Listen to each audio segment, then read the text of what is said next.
one thing I can't give you boys are the answers that you want the most. Because I can't give you something that I don't have. An explanation that I just don't know. And the bottom line is this.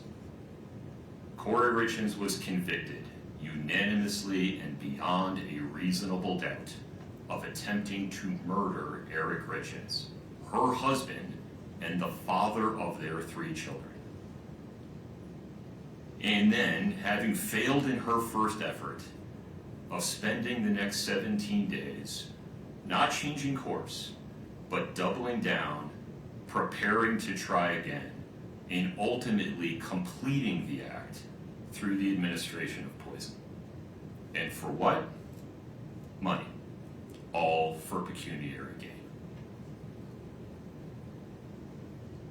A person if convicted of committing that sequence of acts in that way and for that reason, and who causes the absolute tragedy that has befallen Eric Richins' sons and family. A person convicted of those things is simply too dangerous to ever be free. Accordingly, Ms. Richins, based on your conviction on count 1, first-degree felony aggravated murder, the court hereby sentences you to life without parole. On Valentine's Day 2022, Kouri Richins tried and failed to murder her husband and the father of her 3 young children, Eric Richins. Over the next 17 days, she did not think, what have I done? Rather, she thought, how can I do better? And then she murdered Eric in the presence of their children, using poison and for money. Yet despite everything he gave, his life was taken from him, not by a stranger, but by a person he should have been able to trust the very most in his life. He was betrayed in the most imaginable way possible. His life was taken through calculated, intentional actions motivated by the greed, control, and desire for a different life with someone else. He told me he would live his life through hell every single day of his life until his youngest was 18, because he believed Kouri was the most evil person he had ever met. A man defined by love, integrity, and unwavering devotion to his family. He is none of the things that Kouri tried to portray him as. Those mischaracterizations were nothing more than a vile effort to deflect blame. Kouri chose fraud and greed, hoping to profit from Eric's death. Kouri chose murder, and she continues to choose vengeance against the victims of her actions. The time for Kouri to make choices is at an end. Now it is time for her victims to choose. Please let Eric's children have a chance to choose lifelong peace, comfort, security, success, and happiness. He made life bigger. He made people feel brave, and he protected the people he loved. That is the brother I lost, and that is the father his boys lost. March of 2022, a Utah woman who seemingly lost her husband unexpectedly is now a widow with 3 young children. She claims to use her pain to author a children's book about understanding grief. March of 2023, she publishes her book and appears on local television, where they dub her as a beacon of hope and allow her to share her story. But the Summit County Sheriff's Office accuses her of murder. This is the story and sentencing of Kouri Richins. A Summit County woman who wrote a children's book about coping with grief following her husband's death a year ago, now accused of being the one that actually killed him. That woman is 33-year-old Kouri Richins. According to court documents, she is accused of poisoning her husband just weeks after requesting fentanyl from a dealer. Ariel Harrison live tonight in Summit County with this story. Ariel. Neighbors who are close with the family did not want to go on camera, but shared with me that they are shocked with these accusations, telling me the woman they know would have never done something like this. Now, we've gathered some alarming details from the police documents associated with this case. A big one, the man who died, Kouri Richins, believed that his wife was trying to poison him. This is the home where police found Kouri Richins dead on his bedroom floor in March of 2022. According to court documents, Richins and his wife Kouri were celebrating a business accomplishment the night he died. Police say Kouri claims she made Eric a Moscow Mule, which he drank in the bedroom. They say Kouri told authorities that she left to help one of their children and returned to the bed several hours later.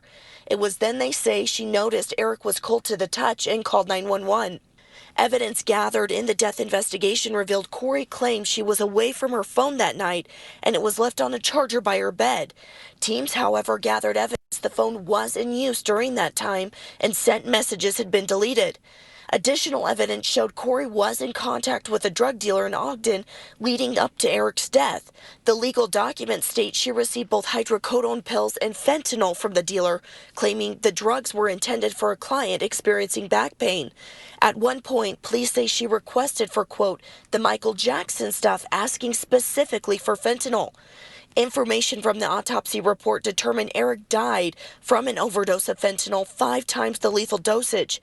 In March of 2023, Kouri published this children's book, Are You With Me?, written for children coping with loss of a loved one. The allegations, they're hard to listen to, but at the same time, I know that they're just that. They're just allegations.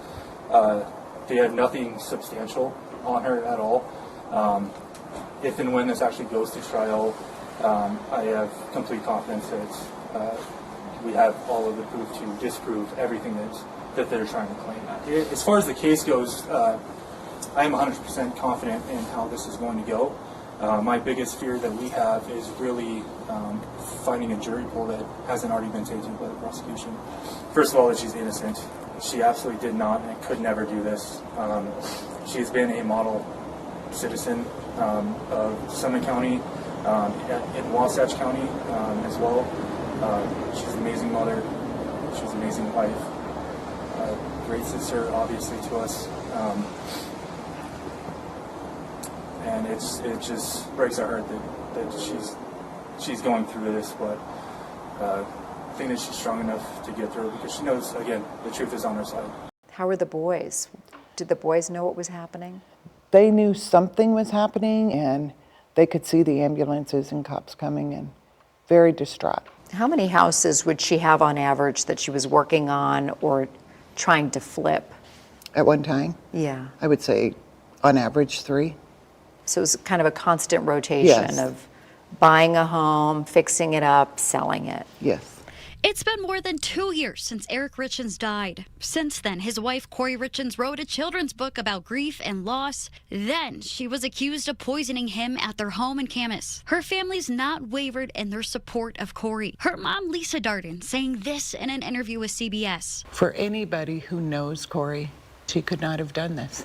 She'd never do this. But now, a recently unsealed search warrant shows Summit County Detective Jeff O'Driscoll investigated those close to the couple, including Kouri's mom. When she went back to get in her bed, he was cold. He discovered back in April 2006, Lisa Darden's romantic partner died unexpectedly. The cause of death ruled drug poisoning from an overdose of oxycodone. O'Driscoll wrote further investigation showed that Lisa Darden had been named as the beneficiary of her partner's estate a short time before her death. The detective would go on to write in the search warrant, based on Lisa Darden's proximity to her partner's suspicious overdose death and her relationship with Kouri, it is possible she was involved in planning and orchestrating Eric's death. I asked a defense attorney, Nathan Evershed, who's not connected to this case, what these new details could mean. This is a very legally juicy issue.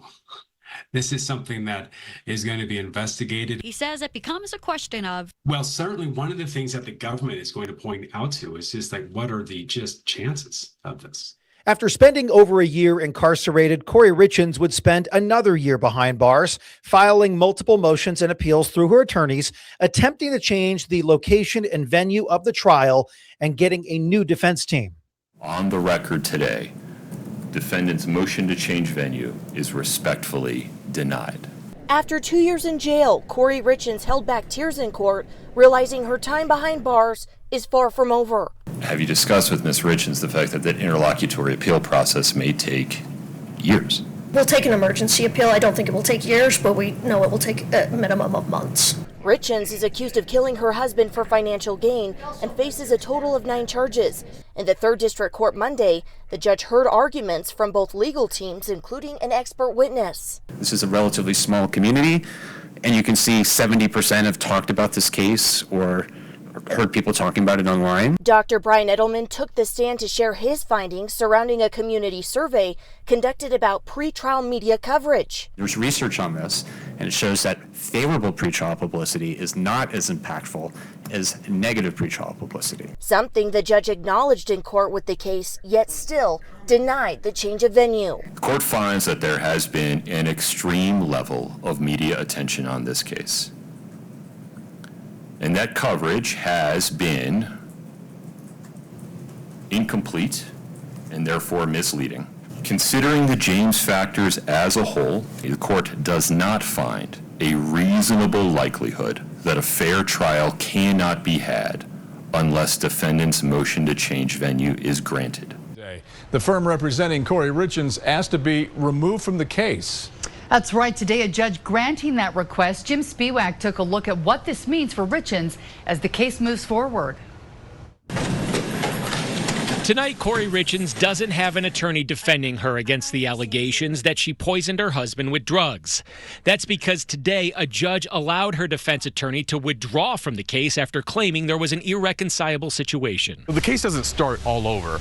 It's more like a handing off a baton. Whoever the next attorney for Richins is will take over the case where it stands right now. The motions remain, everything remains, the preliminary hearing is set and it could take place if an attorney quickly steps in. Defense attorney Clayton Sims, who's not associated with this case, says this shakeup could also mean the case gets delayed. You want to do every case right, but a felony that's a murder, you definitely want to get that right. So if delay helps get it right, well, then delays is what you have to accept. Attorneys leave clients for a number of reasons, and Sims says it happens from time to time, but it's rare to happen in a complex murder case. There's a difference between finding an attorney and finding a talented, great attorney that can win a homicide case. With the defense attorney now withdrawn, there's also a motion to have a new prosecutor appointed. So the next hearing, you could have a new set of prosecutors and a new set of defense attorneys. So in that sense, it could be a fresh restart and completely new teams on both sides. As the court formally accepted the withdrawal of criminal defense attorney Sky Lazaro. Ms. Lazaro, let's make sure that Ray Quinney executes a quick transfer of the file to Ms. Lewis and Ms. Nestor. A new defense team emerged. Ms. Lewis, I need to put you on the spot here. There are a couple of issues that are pending in this case that I will need some input from you and Ms. Nestor on. Nestor and Lewis attorneys at law. Wendy Lewis and Catherine Nestor, who is out of the country right now. Both have extensive experience in defending high-profile cases, and both have served as federal public defenders. According to Nestor's bio, in 2011, she was appointed as a federal public defender for the District of Utah and managed assistant federal public defenders. Lewis's bio shows she has achieved a number of acquittals, including one for first-degree murder in the state of Utah versus John Blanchard, who was spared the death penalty. She also worked on the United States versus Brian David Mitchell case, who is serving a life sentence for the abduction and rape of Elizabeth Smart. I'm going to meet with Ms. Richins on Monday. I have an appointment at the jail to meet with her Monday. A preliminary hearing scheduled for June 18th now in serious question. Lazaro's firm has to turn over all the evidence that was given to them by the prosecution. I do not see June 18th, though, being a viable date, since I understand there are multiple terabytes of discovery. Lots of times those terabytes of discovery involve video, photographs, but PDFs and documents. Attorney Nathan Evershed has both been a prosecutor and a criminal defense attorney. It looks like there are many, many different rabbit holes that are going in various different directions. And it's not surprising to me in the least that there would be terabytes of information on this case. That means these evidentiary items will go on to external hard drives and flash drives and will likely have to be transported to Richins' new defense team. This is something that these individuals have not looked at any of the discovery as of yet. And for them to adequately and constitutionally, as required in the United States Constitution, to provide competent counsel, they really have to get a strong awareness of this case and begin to know what it's all about. Now to late 2024 into 2025, Summit County prosecutors amending the charges, separating some of Kouri's alleged financial crimes from this specific trial that involves murder charges. Her request for bail is denied, and the walk the dog letter is discovered. Good morning, Your Honor. In today's hearing, the defense argued to split the case, saying some of what she's accused of is completely unconnected to the murder charge and would bias the jury. And that's just so tenuous. That's not at all what the statute entails. They asked the judge to require charges of mortgage fraud and attempted murder to happen in a separate trial. The entire basis for the allegations of the attempt are based on pure speculation. The judge agreed the accused fraud from the year before the murder isn't relevant, but said the attempted murder charge must be tried with the murder, and the argument of it being prejudicial doesn't work. It's prejudicial because it matters. The jury deciding Kouri Richins' fate won't just be from Summit County. The judge ordering the jury pool be made up of people from Salt Lake County as well. The defense and prosecution both asking for the judge to require jury selection to be in person, not via web conference. And it's so much harder to judge someone on a screen when we're asking questions about can you be fair. That has not really been tested.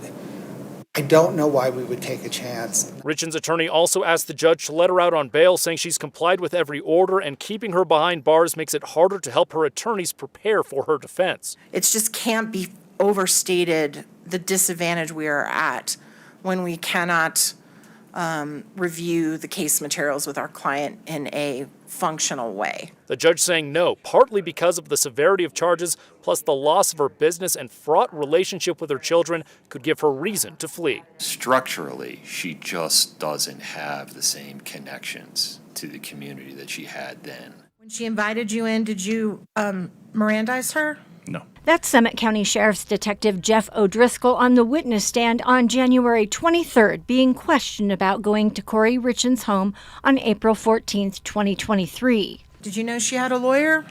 No, I did not. You did not? All right, let's look at the transcript. Defense attorney Kathy Nestor's line of questioning reveals an inconsistency in O'Driscoll's report of the interview he conducted with Richins compared to his testimony. Can you read what Kouri said to you on line 3 of page 7? So my attorney has been pushing to, obviously we just wanted her off the case because we're not getting anything done, anything accomplished. Nestor attempting to undermine O'Driscoll's credibility. So minutes into your meeting with her, she advised you she had an attorney. Yes. O'Driscoll was questioned about the search warrant he got for Richins' phone and computer, and a recorder he had in his jacket but did not tell Richins about. Summit County Attorney Margaret Olson issuing a full denial to 2 News Investigates, which reads in part, "The detectives involved have always conducted themselves ethically and testified truthfully. The defense's motion filed last night suggesting otherwise is grounded neither in fact nor law. The motion's suggestion that a particular detective testified untruthfully is irresponsible."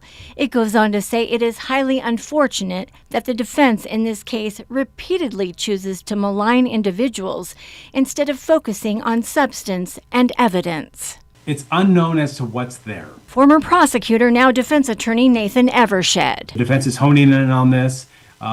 This could be a big deal. We just don't know exactly what's in that report and how it could potentially contradict what was already testified to under oath. And whether it could potentially derail the case against Kouri Richins if her statements to Detective O'Driscoll and other evidence are ultimately suppressed. When the defense is calling into the truthfulness of the lead investigator on a very high-profile case, that is a big deal. But at issue, a phone Summit County Sheriff's detectives seized from Richins, and whether the search warrant covered the way it was ultimately taken, and the walk the dog letter. And that's when things got contentious. Kouri Richins in court, multiple motions to suppress evidence were argued.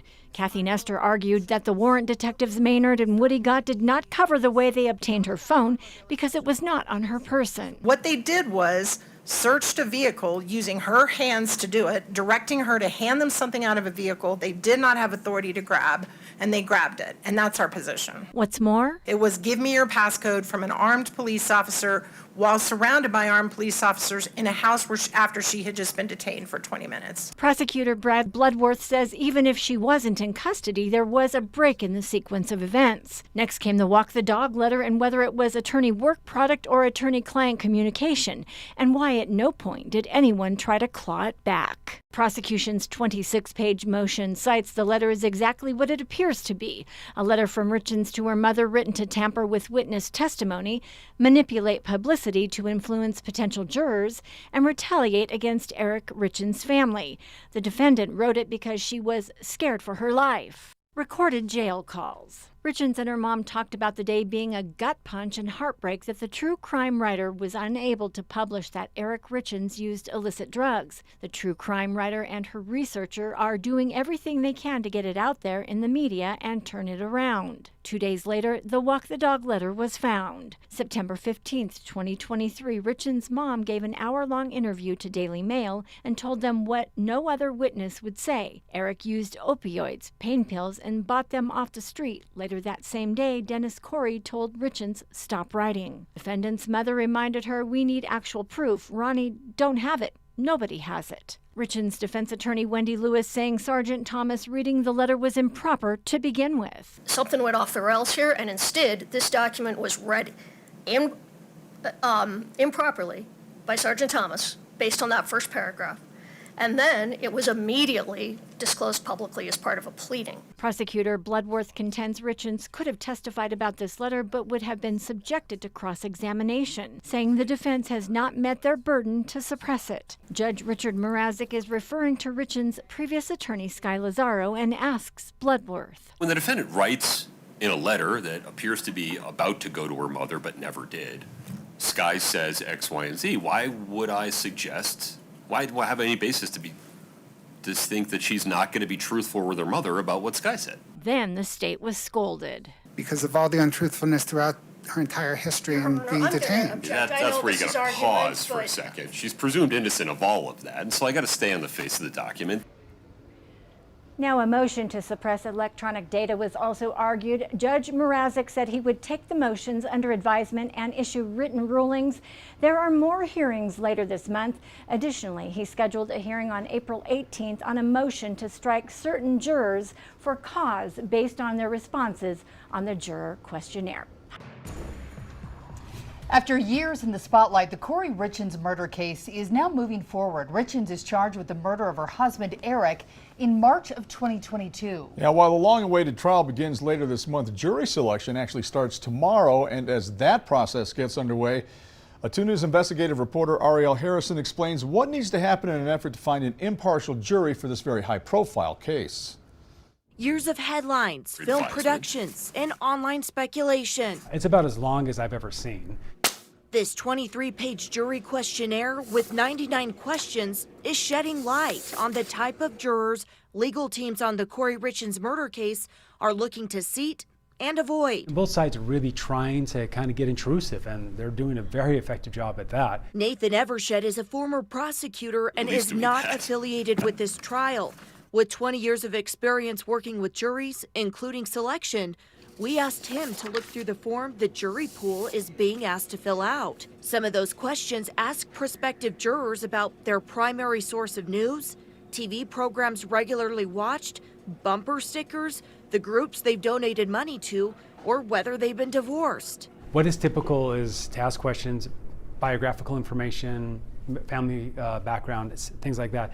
If you know about the case, if you formed opinions, all that is quite typical. At what point did you notice they went from routine to really getting into nuances with the Richins case. When they started getting into opinions about the case, when they started getting into backgrounds of like connections with like victim rights organizations, social media accounts, these things, you can see like they're really trying to get granular on this. Last week, the judge denied the defense team's second request to move the trial out of Summit County, an area some question whether a fair trial is possible. It's unique for the area. This happened in Camas, which is a small community here in Utah.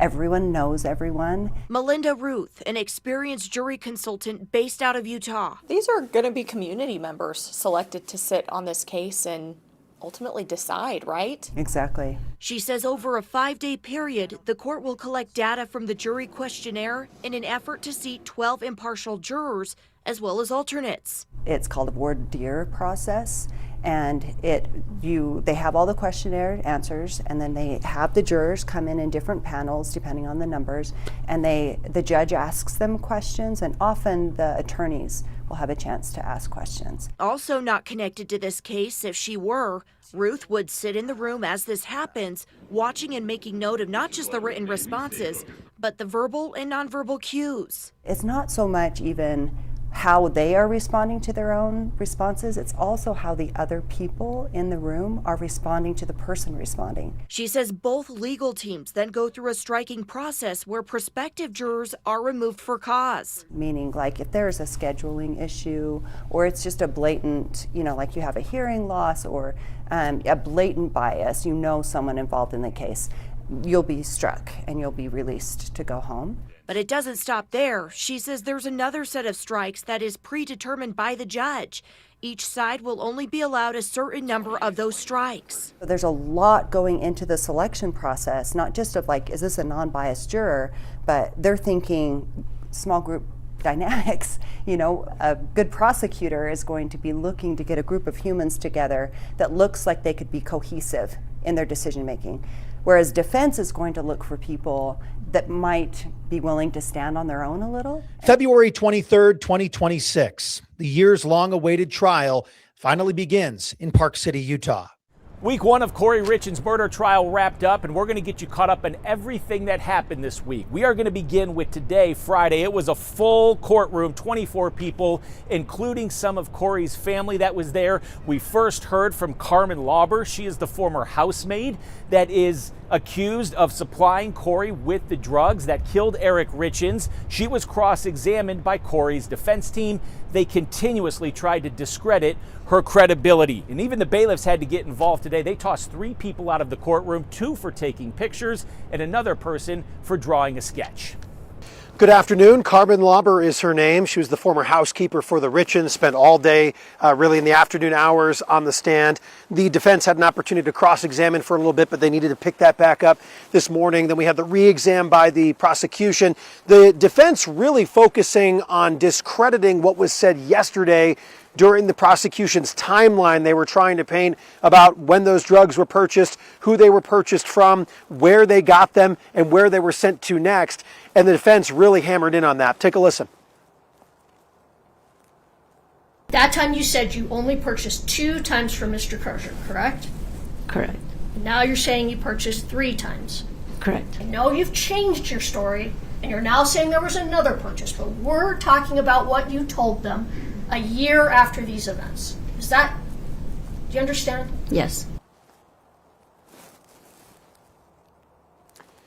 Well, it's definitely a tactic that's being used to try to get the jury to understand, is this credible testimony, and is this testimony that they should be really taking into account? The re-examination from the prosecution, by the way, did ask a lot of those same questions, but tried to get more clear, succinct answers, and also really harped on the fact that Carmen Lauber spent 23 days in jail total for crimes that she has committed, and she's been on the stand because she has 4 grants of immunity in this case, and she recognizes she needs to tell the truth. She swore to tell the truth, and the prosecution made sure that the jury was aware of everything she was telling was truthful. But for now, Carmen Lauber has left the courthouse for the day. We are on recess here, and after the lunch hour, we will be having more witnesses that will be called by the state. Another live report from us coming up from Park City here on 2 News at 4, 5, and 6 o'clock tonight. For now, reporting live from Summit County, Brian Schnee, KUTV 2 News. Now let's take you all the way back to Monday of this week, day one of this trial. It was once again a packed courthouse and people were waiting outside to get in beginning at 3 or 4 in the morning. Trial started where we first heard from several members of Eric Richins' family. With temps below freezing and nothing but a lawn chair, Selena Armitage lined up to secure a coveted wristband and gain entry into the courtroom. I just love watching true crime trials. She's a true crime junkie from West Valley City who typically watches trials on YouTube. I just wanted to experience a big trial, and it hasn't disappointed today. Up to 24 members of the public are allowed in the courtroom each day. This could include crime aficionados like Selena, court watchers who observe trials for errors or inconsistencies, and community members who are invested in the verdict. All seats for the public were filled today. How would you describe the energy in the courtroom? Okay, the energy, that's interesting you ask, because energy with the prosecutor is so different. But when the defense attorney gets up, you just can feel the change. Selena described the jury as zoomed in on defense attorney Kathy Nestor as she made her opening statements and laid out their narrative of what they say led up to and followed Eric Richins' death. Were there any key moments in either the opening statements or the first two witnesses that we saw? Anything that stood out to you?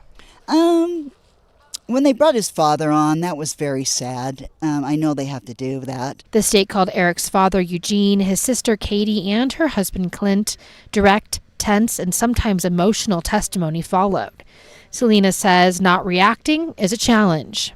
I mean, at home, there's times I'm hollering at my TV or I'm just like, oh, I cannot believe that. And today was a little frustrating for me, but I just, I had to keep my facial expressions stable. She says she plans to be in court at least twice a week and is preparing for many more early mornings in Summit County.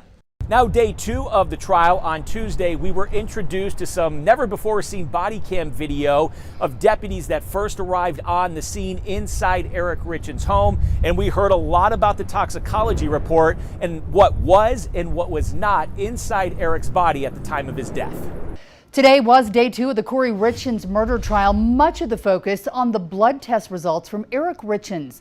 Brian Schnee was in the courtroom again for most of the day. He's live for us outside the Summit County Courthouse. Brian. Well, a lot of the conversation today was talked about medication. Where did you find this item when you searched the house? Where did you get this piece of evidence? How did all of this come about? We're really getting into the weeds here.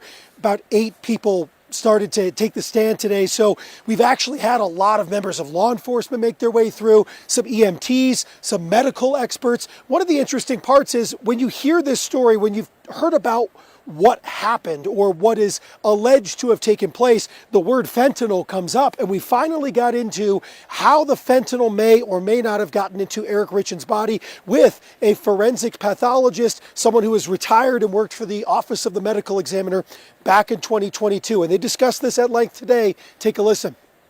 Give an idea of where the fentanyl might be coming from, because the question would be, was it orally ingested or was it injected, or, trying to narrow that down a little bit. Okay. And so that was part of the rationale for doing the gastric testing. The decedent did not have a history of any kind of illicit drug use or prescription medication abuse. So the fentanyl level should have been 0. There should not have been any fentanyl or norfentanyl present. The fact that I have fentanyl present tells me that fentanyl was obviously ingested at some point. Now on to day 3, Wednesday of this trial. We heard from Chelsea Gibson. She is the lead crime scene tech overseeing all of the evidence in this case, but it was a very abbreviated court session because after a short recess in the morning, the judge came back and said due to a scheduling conflict, he had to call things for the day. A very quiet afternoon in Summit County, Utah, because court was dismissed relatively early this morning. Judge Richard Mrazek heard about an hour of testimony from Chelsea Gibson, the lead crime scene technician there that had been on the stand the day before. But Mrazek took a scheduled break around 9:30 this morning. He called it a scheduling conflict, said it would last about an hour. When he came back about 10:45, he actually just dismissed the jury and the person that was on the witness stand and both parties and everybody in the courtroom for the day, citing unforeseen circumstances. Here is the judge talking to members of the jury. Between now and then, same instructions. Please do not speak about this case with anyone. Please do not allow anyone to speak about the case to you. Please do not read, listen to, or watch any reports about this case from any source. You just have to affirmatively avoid those things. Please don't do any searches on the internet about this case at all. Thank you for your patience. Please travel safe. We'll see you tomorrow morning, 8:30 a.m.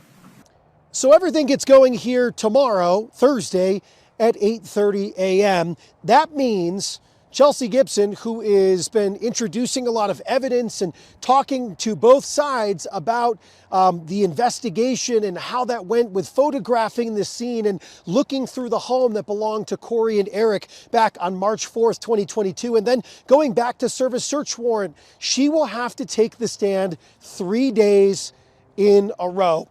The defense had their first opportunity to cross-examine Chelsea Gibson today. Here is some of that dialogue. And did you open the drawers and photograph what was in the drawers of the nightstand? I don't believe so, no. Were you aware at that point that a hydrocodone bottle had been removed from one of the drawers? I didn't know where it had come from, and it was taken with the decedent. Okay. So you did not take the hydrocodone bottle into your custody? No. Did you open it and photograph the inside of it? I believe that was OME Sessions. Okay. So you can't testify whether there were pills in it or not at the time? No, I cannot. So the defense has done a really nice job, in at least what we've seen here, trying to pick apart how the evidence was gathered, finding gaps in some of those things, finding things perhaps that maybe they did not do to convince the jury of certain things not being done in relation to what had been collected. Meanwhile, the prosecution focusing on fentanyl, focusing on poisoning. We have a long way to go in this trial. Day 3 shortened, likely not as planned. Obviously, that will have to be made up somewhere. We'll see if things speed back up here on Thursday for day 4 of the Kouri Richins trial in Summit County. Reporting from Park City, here on Arc Salt Lake, I'm Brian Schnee.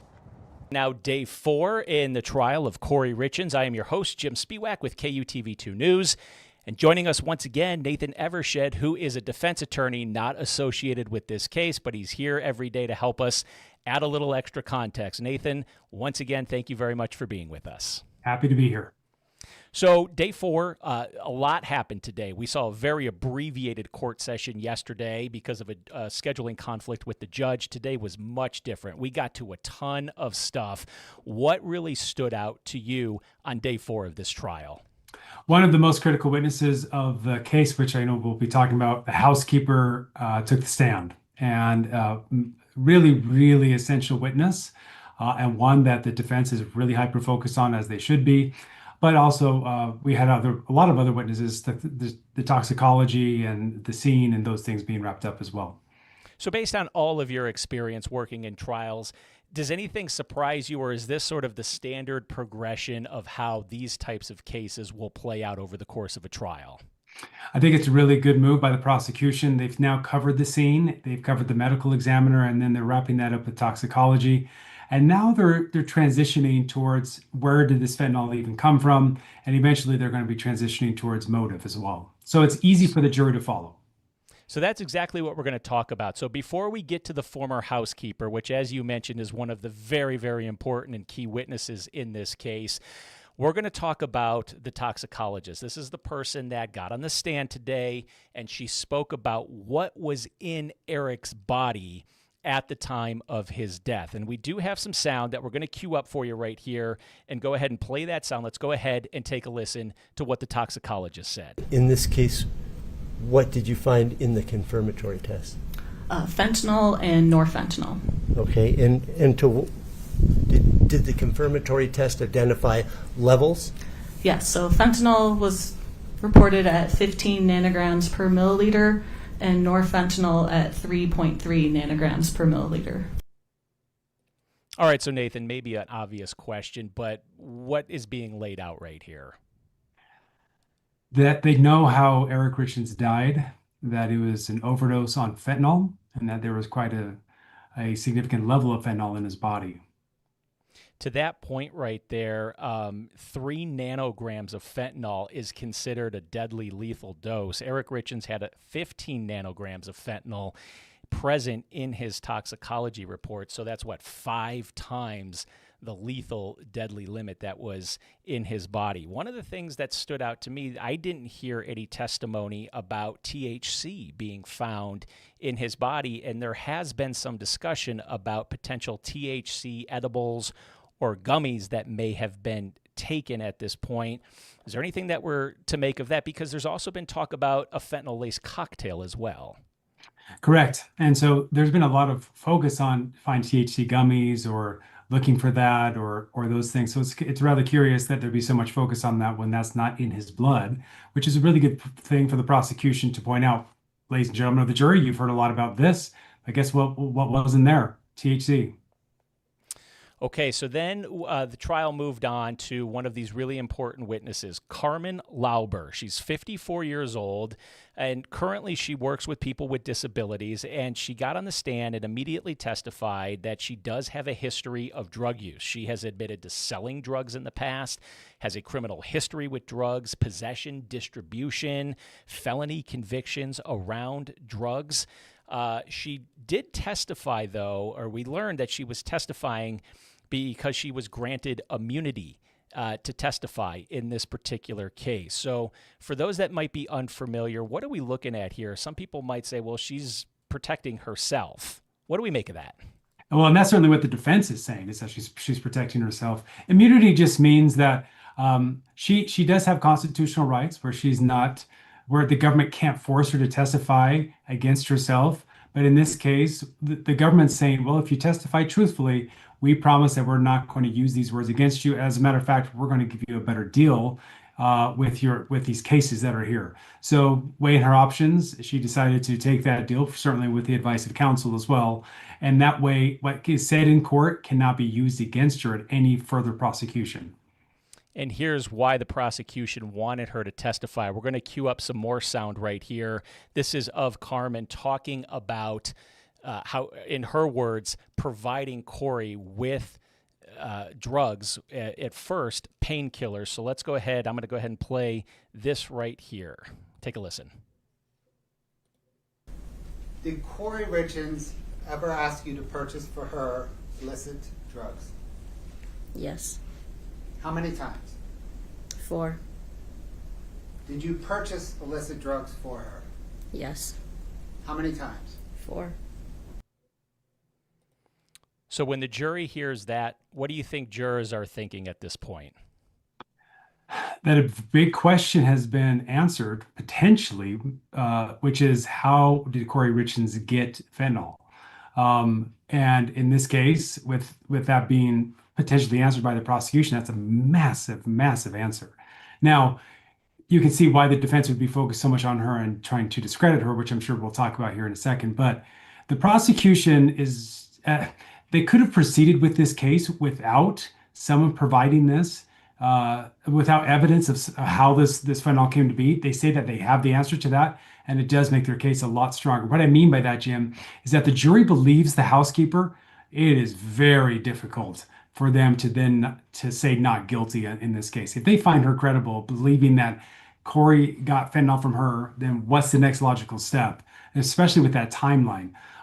So it's a huge witness, and if the jury finds her credible, which they may or may not. I've had a lot of witnesses over the course of my career, people coming in jail and prison jumpsuits and having long histories, and sometimes juries find them to be very credible, and sometimes they don't find them credible at all. So it's really interesting to see how the jury would view her, and there's reasons to find her credible, and there's reasons not to find her credible. And Carmen was asked a lot of questions about some of these alleged buys, starting at about $600 for these pain pills originally. And then over the course of 4 buys, according to her testimony, it increased to fentanyl, which got a lot more expensive. And she explained how she would go to the home that Kouri Richins was flipping at the time, and that money would be stored in the shed, and, go inside and drop the pills off in an envelope. And she told a story about how she buried one of the envelopes, in the backyard because she just didn't want to leave it in a shed. So there was a lot of finite detail in her testimony about these alleged drug buys that, according to Carmen, this witness, Kouri had initiated. So again, it started with an alleged purchase of pain medication, of pain pills. And then the next piece of sound that I'm getting ready to play for you is where this witness is testifying about how the potency of the drug amplified from pain medication to fentanyl. So I'm going to go ahead and play you this right here, this piece of testimony. Let's take a listen. When he got back to you, what did he say? He said he had a buddy that had some fentanyl pills. What then did you do? I had texted Kouri back and told her that I had a friend that could get them, but they were fentanyl pills. So you told Kouri you had a friend to hook up for fentanyl pills? Yes. How did Kouri Richins respond? She said, okay, go ahead and get them. So my question now is we're hearing from this witness alleging that Courtney said, yeah, go ahead and get fentanyl pills.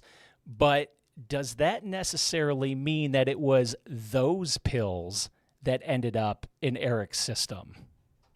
Yeah, and that's an argument that the defense could possibly present. It's not a very good argument, the sound argument they want to be presenting, just to say, well, it could have been any fentanyl pills, not just the ones that Carmen gave to her. And so it's again, if the jury finds her credible, I mean, she answers the question. I mean, it was interesting to see how the prosecution did this. They say he died of fentanyl, and now who do we call next? Within a couple witnesses, the person that says I got fentanyl for Kouri Richins. That's pretty powerful stuff for the prosecution. Again, the defense has their claims on this as well, but pretty powerful. So speaking of the defense, we'll get to that in a minute. There's one more piece of tape that I would like to play from this specific witness, sort of putting an exclamation point on their testimony with her. Now, this piece of tape that I'm about to play, just to set it up, starts to explain there's this line of questioning. Okay, after Eric had passed away, the prosecution asked, did you talk with Kouri at all after Eric passed away? And did you talk about his death, about his passing? And Carmen said, yes, I did. So here is a little bit of that exchange from that piece of testimony.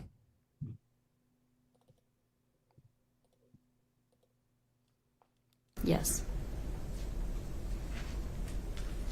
Did you ask Kouri Richins about Eric's death? Yes, I did. What did you ask her? I said, please tell me these pills were not for him. Did she respond? She did. How did she respond? She said, no, they were not. Eric passed away from a brain aneurysm. Okay, so Nathan, we just heard 4 different pieces of sound from this witness. Kind of give us the arc from the prosecution's standpoint of what they really tried to lay out to the jury here after listening to all of that. It's kind of like from the start, allegations that Courtney asked the housekeeper all the way to discussions afterwards. One way to look at this is think about a universe where the prosecution doesn't know how Kouri Richins got this. And it's just hypothetical. You can imagine how much better the defense would be to say, what, you have this person in this upper middle class neighborhood and home doing with all this stuff, and we don't even know how there's no way she could have gotten this. And now the prosecution are trying to put that question to bed. Not only did Kouri Richins know Carmen, but Carmen had come over every Friday, was a housekeeper, knew the ins and outs, and tries to give very credible details as to like how this whole thing was arranged. and whatnot. Now, she does have her baggage, which I know we'll be talking about. But if the jury finds that credible, the prosecution's job is so much easier because it's not that far from obtaining fentanyl within days of him dying to then, hey, providing that fentanyl, which was found in his system. And so basically, the prosecution today has said to the jury, I am placing this person accused of murder with the drug that was found inside Eric's body. Yes. It's essentially like, here is the smoking gun, ladies and gentlemen. Yeah. Okay, so after the prosecution wrapped up, it was shortly after that that the prosecution wrapped everything up. The defense got a chance to cross-examine. And from listening to the testimony of the cross, they brought out binders of transcripts of her depositions and previous things that she had said to police and to investigators. The defense immediately went at talking about her criminal history, about her background, about her use of illicit drugs, her selling of illicit drugs. Maybe an obvious question, why is the defense coming right out with that in their cross? They have to dismantle her credibility. If the jury finds her credible, it's, again, their case is such an uphill climb. It's incredible. But I thought the cross was quite effective by Ms. Lewis. It was very thorough. There's so many transcripts going back and forth with previous statements and with her own baggage of criminal history and all of these things and the benefit of immunity and all of that. So there's a lot that can be obtained here.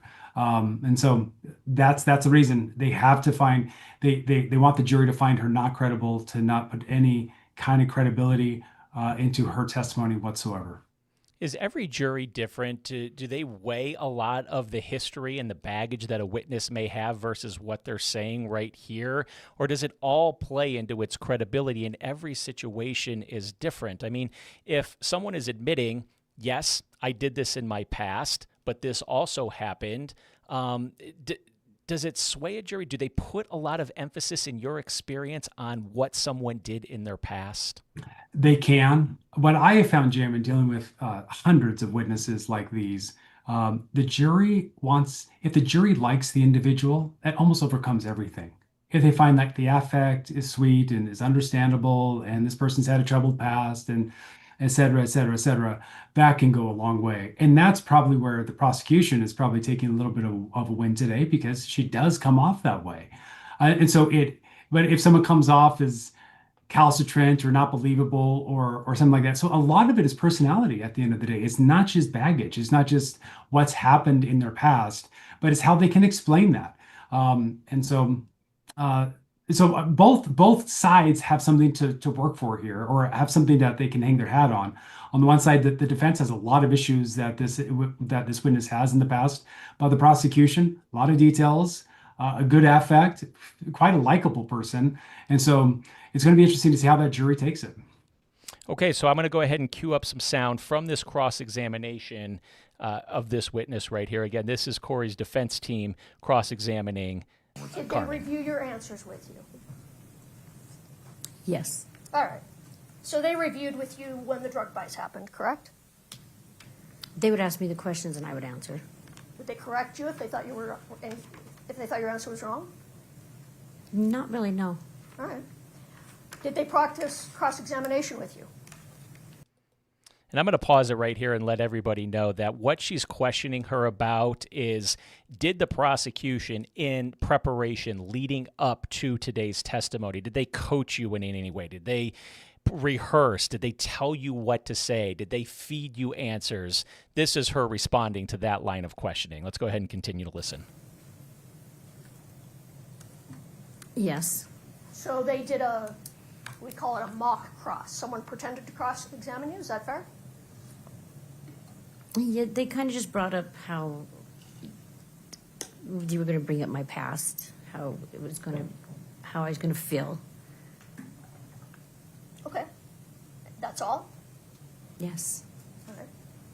Did they tell you how to answer the questions that I might be asking you? No. They didn't give you any advice on how to answer the questions? No. Did they help you put the pieces together so you would remember what to testify to? Nathan, what do you make of that line of questioning and answer? It's very effective, very effective. I mean, you know how they say beauty is in the eye of the beholder, credibility is in the eye of the beholder. How that jury views all of that and understands all that. The defense has a lot to work with in terms of, you know, potential questions or getting her ready, getting her prepared, the grant of immunity, her own record, and whatnot. And certainly they're going to come back in closing because they have to, and just say, ladies and gentlemen of the jury, you can't put any credibility into her testimony, disregard it completely. And they have to, because if they did regard it, if they did find that to be quite believable, it's very, very difficult. But the defense has a lot to work with. She's going to continue with the cross-examination tomorrow, and it's going to continue very thoroughly, and it has to. I mean, I think Carmen was on the stand for hours, and that cross-examination, it doesn't seem to be anywhere close. So very good questions, trying to attack the credibility of a key witness for the prosecution. And to your point of, you know, does a jury believe this or believe something else, or do they feel that this person is credible? You know, such an important piece of this case, such an important witness. I guess we won't know the answer to this until we get to a verdict. And this has to be one of probably a lot of moments over the next little more than 4 weeks as this trial progresses that we're going to be asking this question. Is the jury buying the prosecution side? Is the jury buying the defense side? And we really won't know until we get to a verdict.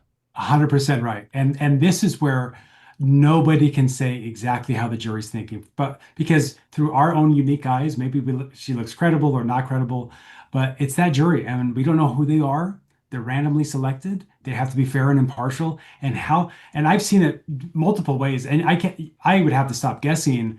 You kind of get a feel in the courtroom, but you have to stop guessing, because sometimes I would talk to a jury afterwards and say, well, what do you think of this witness? And to my surprise, they found the person very credible. To my surprise, found the person not credible. And there's a lot of things that are there. And, you know, everyone has their own perspective and their own backgrounds and whatnot. So you're right, 100% right, Jim. You don't really know how this is landing with the jury until the verdict. And for those that are unfamiliar, when we broadcast these trials, we are strictly forbidden from showing any identities of the members of the jury. That's why you will never see them. You will never hear them while the trial is going on. As you mentioned, after the trial, that can be more of a fair game situation. But during the trial, we will never see the jurors. We will never hear from them. You do not want to know what they are thinking, and they are not supposed to be reading anything or watching anything about this case as it goes on. Nathan, give you the last word. Anything else stand out to you today? Yeah, just about the jury itself. That's why it's a little bit hard for us, because we're not there to see maybe their reactions to any of this. And I would just note something curious that happened today. Apparently someone was taking a sketch of the jury, and that person was booted out. Their sketches were actually confiscated, and that person's not allowed to return. A jury member is actually who saw that. So really, it's an interesting case. The most weird and random things are happening in it right now. And so that's just another one of them. And that brings us back to Friday, where 2 new witnesses were introduced after Carmen's testimony wrapped up. One of those witnesses was the person who testified that he supplied the drugs to Carmen, who then supplied the drugs to Kouri. Right now, there's an undercover officer actually being testifying on the stand, which is why the live stream is down, by the way, for those of you watching this live to preserve identity. You mentioned the housekeeper. Carmen Lauber was on the stand earlier today, has been released for the day, but still can be retained by subpoena. Carmen talked about a man named Robert Crozier, who she alleges that she purchased pills from. Crozier was on the stand most of the afternoon and was not helpful, perhaps, to the prosecution, trying to jog the memory of Robert Crozier. How many times did you sell these pills to Carmen Lauber? And Carmen told the prosecution and the defense numerous times, 2, maybe 3, but that is not what Robert Crozier told the court today. I'm not even real clear if I had met her a second time. To be honest with you, like I know that I met her the one time, and it might have been twice, but I really, like it was like 4 years ago, so like I don't really remember if I met her more than once. But if it would have been the same thing, like I would have gotten the money from her, given her the things, and left. Do you know that investigators asked you, it wasn't like she was asking for oxys and got M30s? Yeah, that's what it says. Yeah. Do you recall your answer to that question? I do not.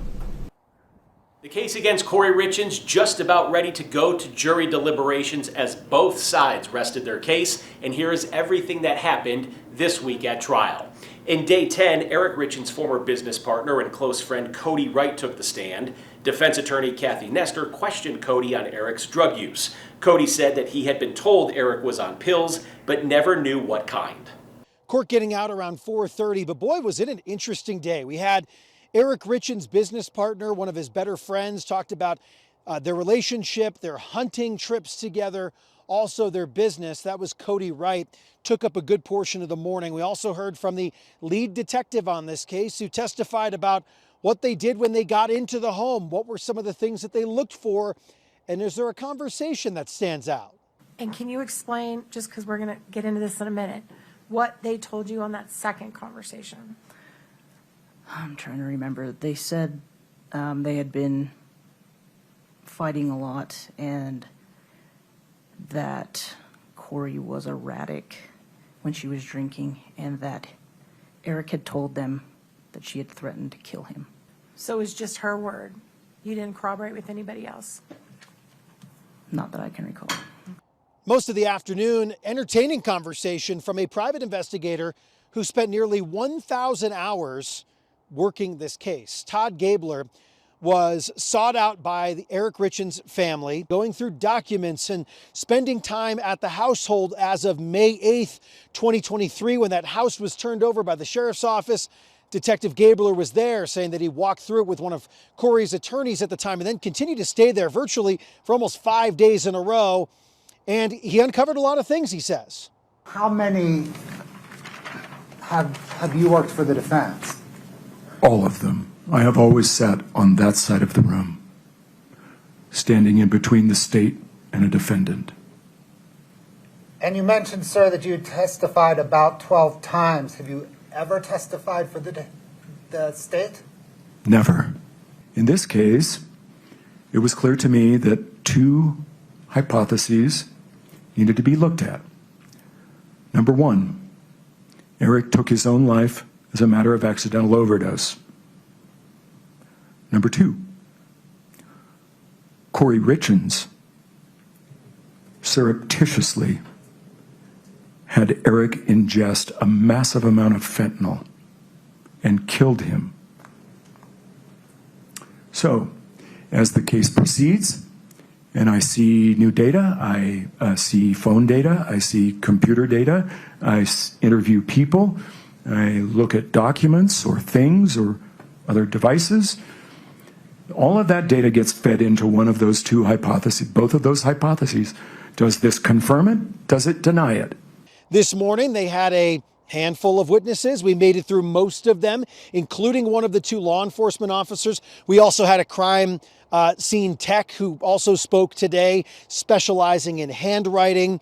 He was also one of the speakers earlier on the stand in the early morning hours of testimony today, but we expect tomorrow to be dominated by Detective Jeff O'Driscoll, and we will see if the state rests their case. Gets going at 9:30 on Tuesday morning.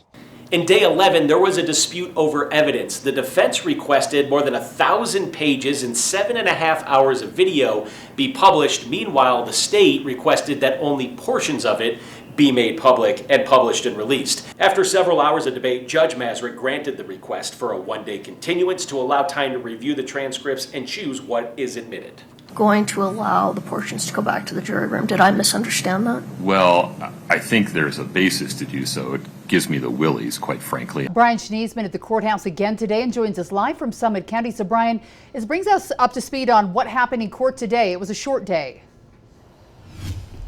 It was a short day, and we even expected prosecutors had the opportunity to rest their case today. They still will have potentially that opportunity tomorrow, depending on if they call additional witnesses. We believe they have one witness left. That would be Detective Jeff O'Driscoll. Their reason why court was actually put in recess early today is because of conversations Jeff O'Driscoll had with Carmen Lauber and what the defense wanted to do with hours and hours and hours of interviews and transcripts, and that is ultimately the reason why the defense asked for continuance. This morning was focused on procedural sort of situations and how they can admit evidence and get things into the jury to ultimately see during the course of the testimony from Detective O'Driscoll. But here's what Judge Richard Mrazek told jurors before noon today.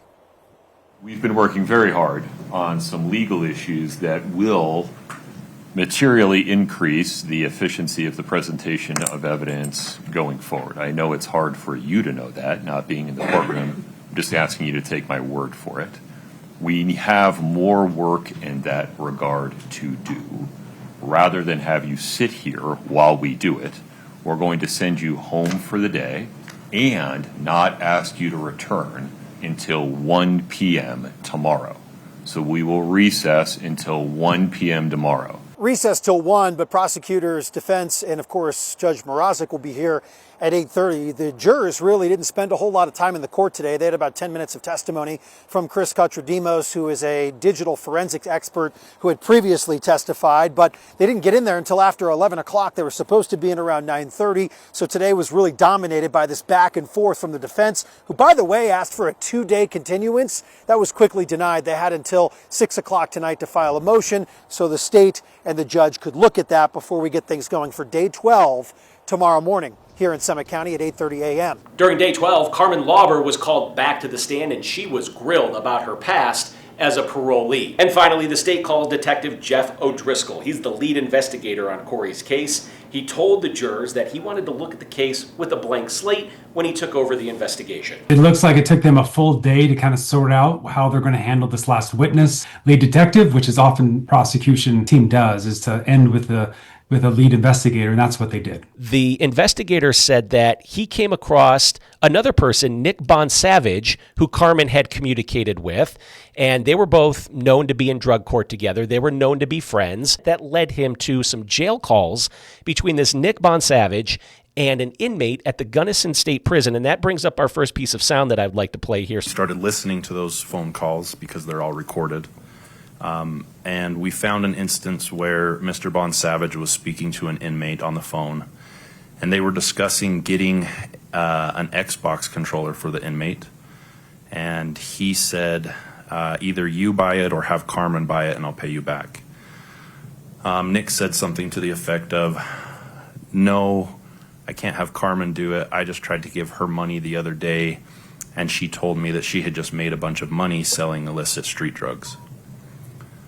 So that obviously, and that phone call took place on March 4th, the day that Eric died. So that gave us more reason to look into Carmen Lauber. Your takeaway from that testimony? They're trying to give credibility and corroboration to Ms. Lauber's testimony by saying that here she is on a jail call, or here another person is on a jail call that had talked with her, that right around the time of Eric Richins' death, she's stating that she just made a lot of money selling illicit street drugs.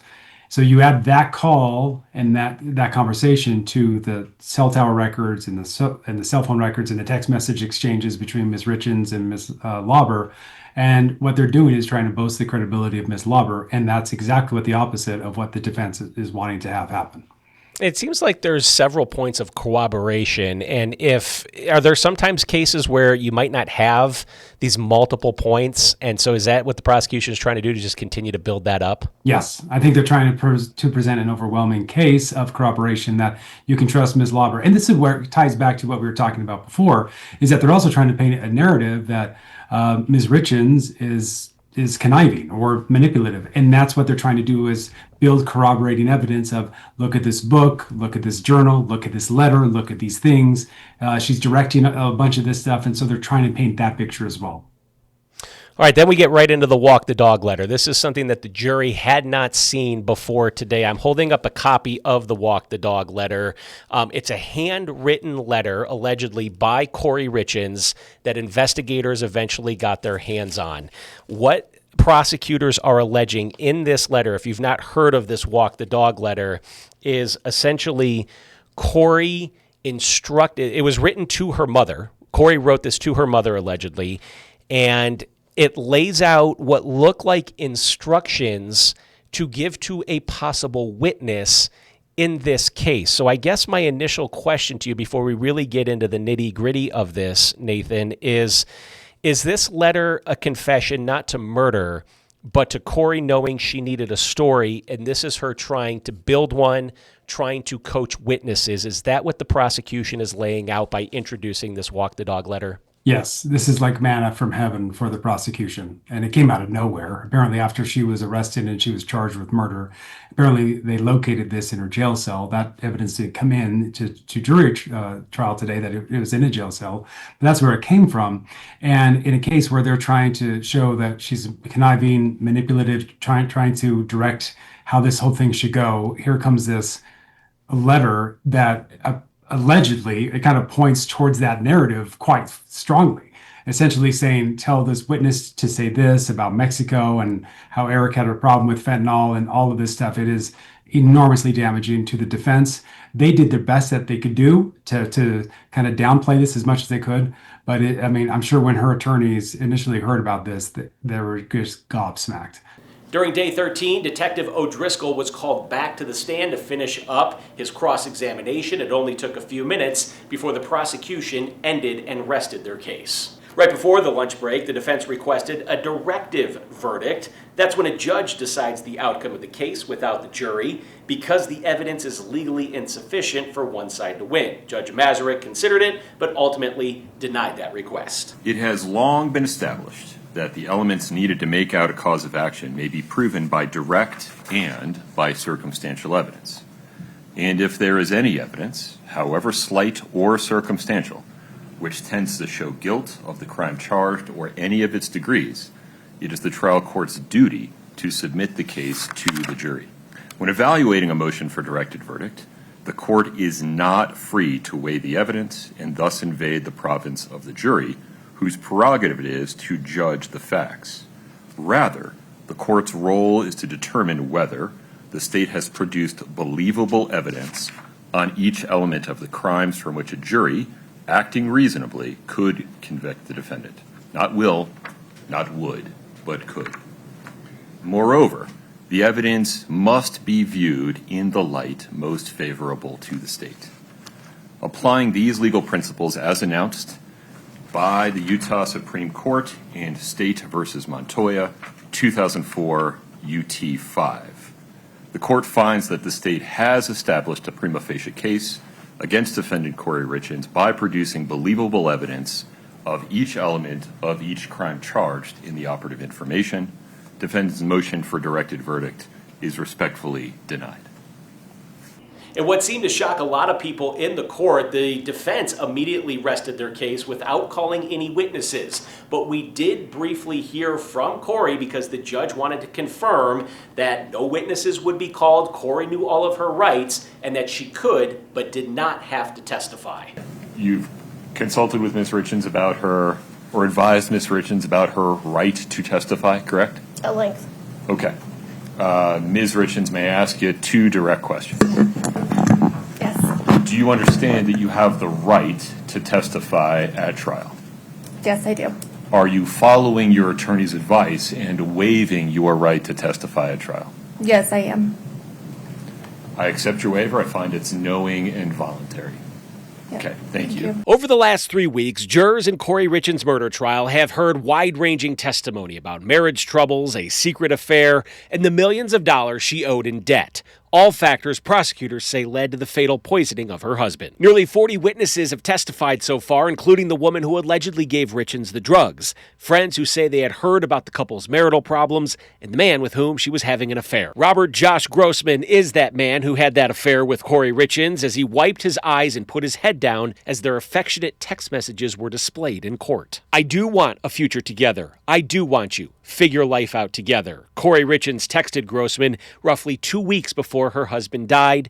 If he could just go away and you could just be here, life would be so perfect. I love you. Carmen Lauber, a house cleaner who worked for Kouri Richins, testified that she sold pills to the Utah mother 4 times in early 2022 at the defendant's request. Lauber testified she bought illicit opiate pills for Richins, who later asked for something stronger. The topic of Eric Richins' drug use was a major talking point with longtime friend and business partner Kouri Wright. Defense attorney Kathy Nestor questioned Wright on Eric's drug use, with Wright saying he had been told throughout the years that Eric used Red Devils in high school.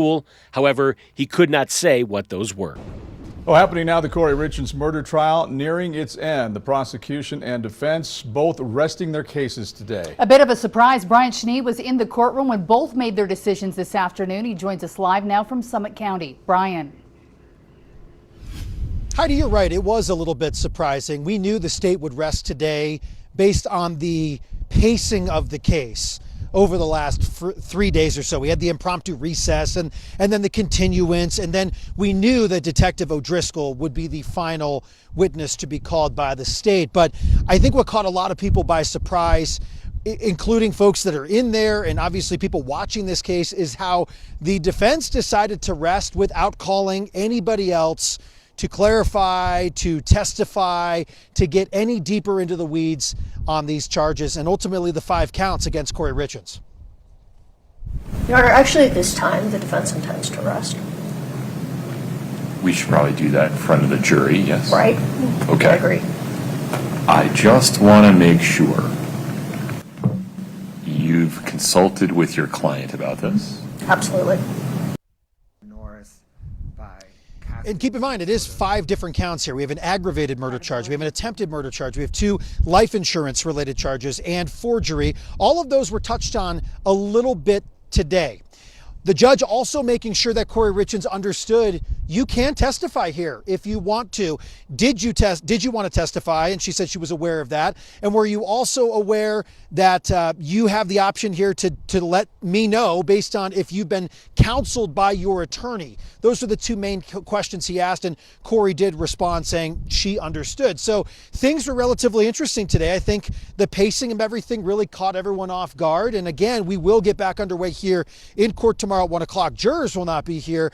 They have an extended weekend and were released back into the wild, as Judge Richard Mrazek put it. They'll be back here at 8:30 on Monday. But again, we have to go over jury sort of formality of instructions and such tomorrow, and that'll get going at 1 o'clock. I will be here for that as well. And it was an interesting day here with everyone resting before the weekend and before, obviously, we get to week number 5.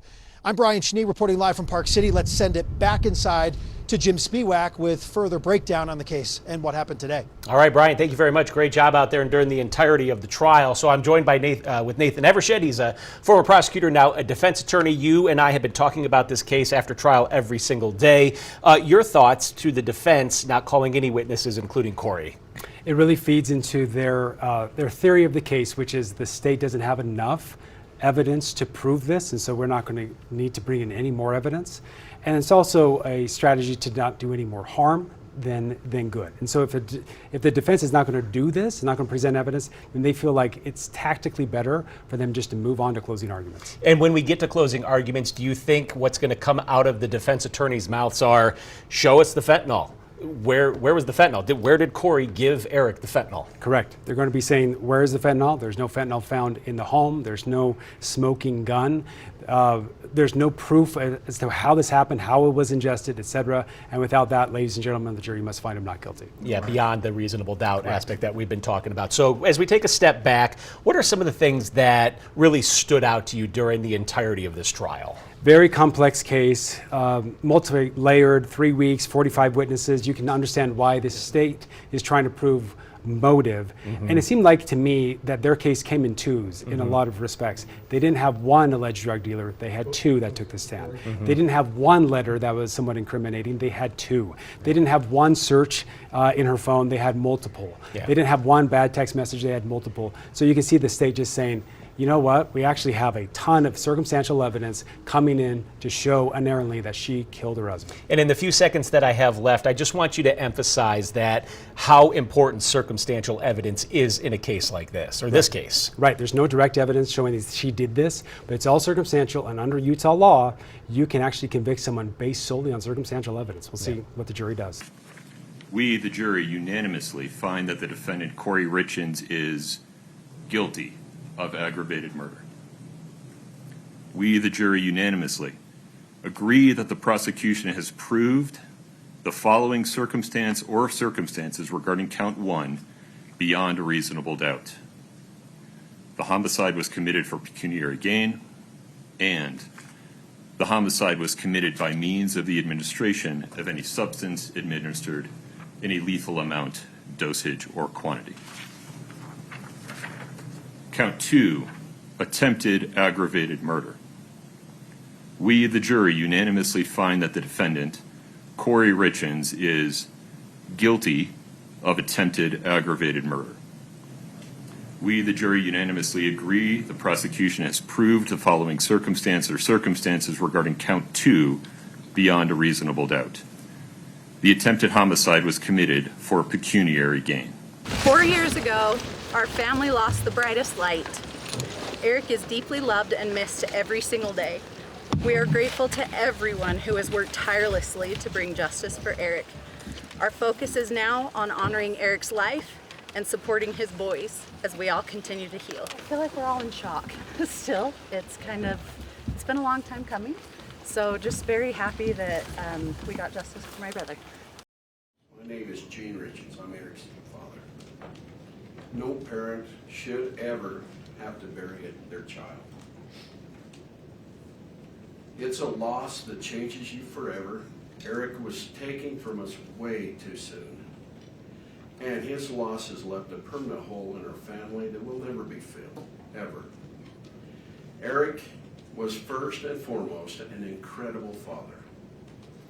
To his 3 boys, Carter, Ashton, and Wes, his sons were his world, and he was theirs also. They didn't just see him as a dad, they saw him as their best friend, their coach, their mentor, their protector. He was present in every part of their lives. Whether it was soccer, baseball, basketball, or any activity that they were involved in. Eric was there coaching, encouraging, and supporting not only his own boys, but every child on the team. Eric didn't just coach sports, he built confidence. He built character and friendships. He gave his time freely because he cared deeply about helping young people grow into strong, kind, and capable individuals. The impact Eric had on these children and families continues even now. On the soccer team that he coached, before every game, the players gathered and called out a cheer. For many teams, it might be something ordinary. But for Eric's team, even 4 years after his death, they still break the huddle with the words, 1, 2, 3, Eric. That simple cheer speaks volumes about a man he was and the lasting imprint that he left upon young lives in this community. He was a light to his sons, to the boys he coached, and to our entire community. A light that was taken far too soon. Eric was only 39 years old. As his father, I miss him every day. I miss our conversations. I miss watching him grow into a man I was so proud of. One of the greatest joys of my life was seeing the kind of father he had become. Eric was patient, loving, dedicated, and fully present in his boys' lives. Watching him raise his sons with such care and devotion was incredibly meaningful to me. Eric was also an amazing brother to 2 sisters, a loving uncle, nephew, cousin, and loyal friend. He was a trusted business partner, a valued colleague, and a respected member of our community. He was generous with his time, his energy, and kindness. He treated people with respect, showed gratitude even for the smallest acts of kindness, and gave freely of himself, because that's simply who he was. He worked hard to provide a beautiful life for his family. He gave them a home many would consider a dream. He ensured their needs were met, supported them, cared for them, and treated his wife with love every day. Yet despite everything he gave, his life was taken from him, not by a stranger, but by a person he should have been able to trust the very most in his life. He was betrayed in the most imaginable way possible. His life was taken through calculated, intentional actions motivated by the greed, control, and desire for a different life with someone else. Eric's boys lost a father. I lost my son. His sisters lost their brother. Our family lost a man who represented the very best of what a person can be. The ripple effects of this loss extend far beyond our immediate family. His friends lost someone they trusted and admired. The children he coached lost a mentor, a role model. Our community lost someone who genuinely cared and gave back without expecting anything in return. Eric will never see his boys graduate, get married, or become fathers themselves. He will never again stand on the sidelines cheering them on. He will never offer guidance, encouragement, or love in any way that only a father can. That opportunity was stolen from him and from all of us. Because of the calculated and intentional nature of this crime, I respectfully ask the court to impose a sentence of life without the possibility of parole. This sentence is important to Eric's 3 sons never have to live with the fear that the person responsible for taking their father could ever harm them again, and to ensure she can never harm anyone else ever again. Despite our immense grief, I want to acknowledge and thank those who have worked tirelessly to bring justice for my son. Eric was always grateful for others showed kindness and dedication, and I know he would want to express sincere appreciation to those who gave their time, effort, and professionalism to seek the truth in this case. We are deeply thankful to the prosecution team, Margaret, Brad, Lindsay, Fred, Joe, Wendy, Patricia, and the entire staff who supported them for their commitment and their perseverance. We also want to recognize and thank Todd for his dedication and relentless efforts in helping us ensure justice has been served. We are also grateful to Grace Wardis for serving as a spokesperson and an advocate for our family throughout this process. We thank the Summit County Sheriff's Office, Lieutenant Hemingway, Detective O'Driscoll, Detective Hopper, Officer Woody, Officer Gibson, and all the law enforcement personnel who worked on this investigation.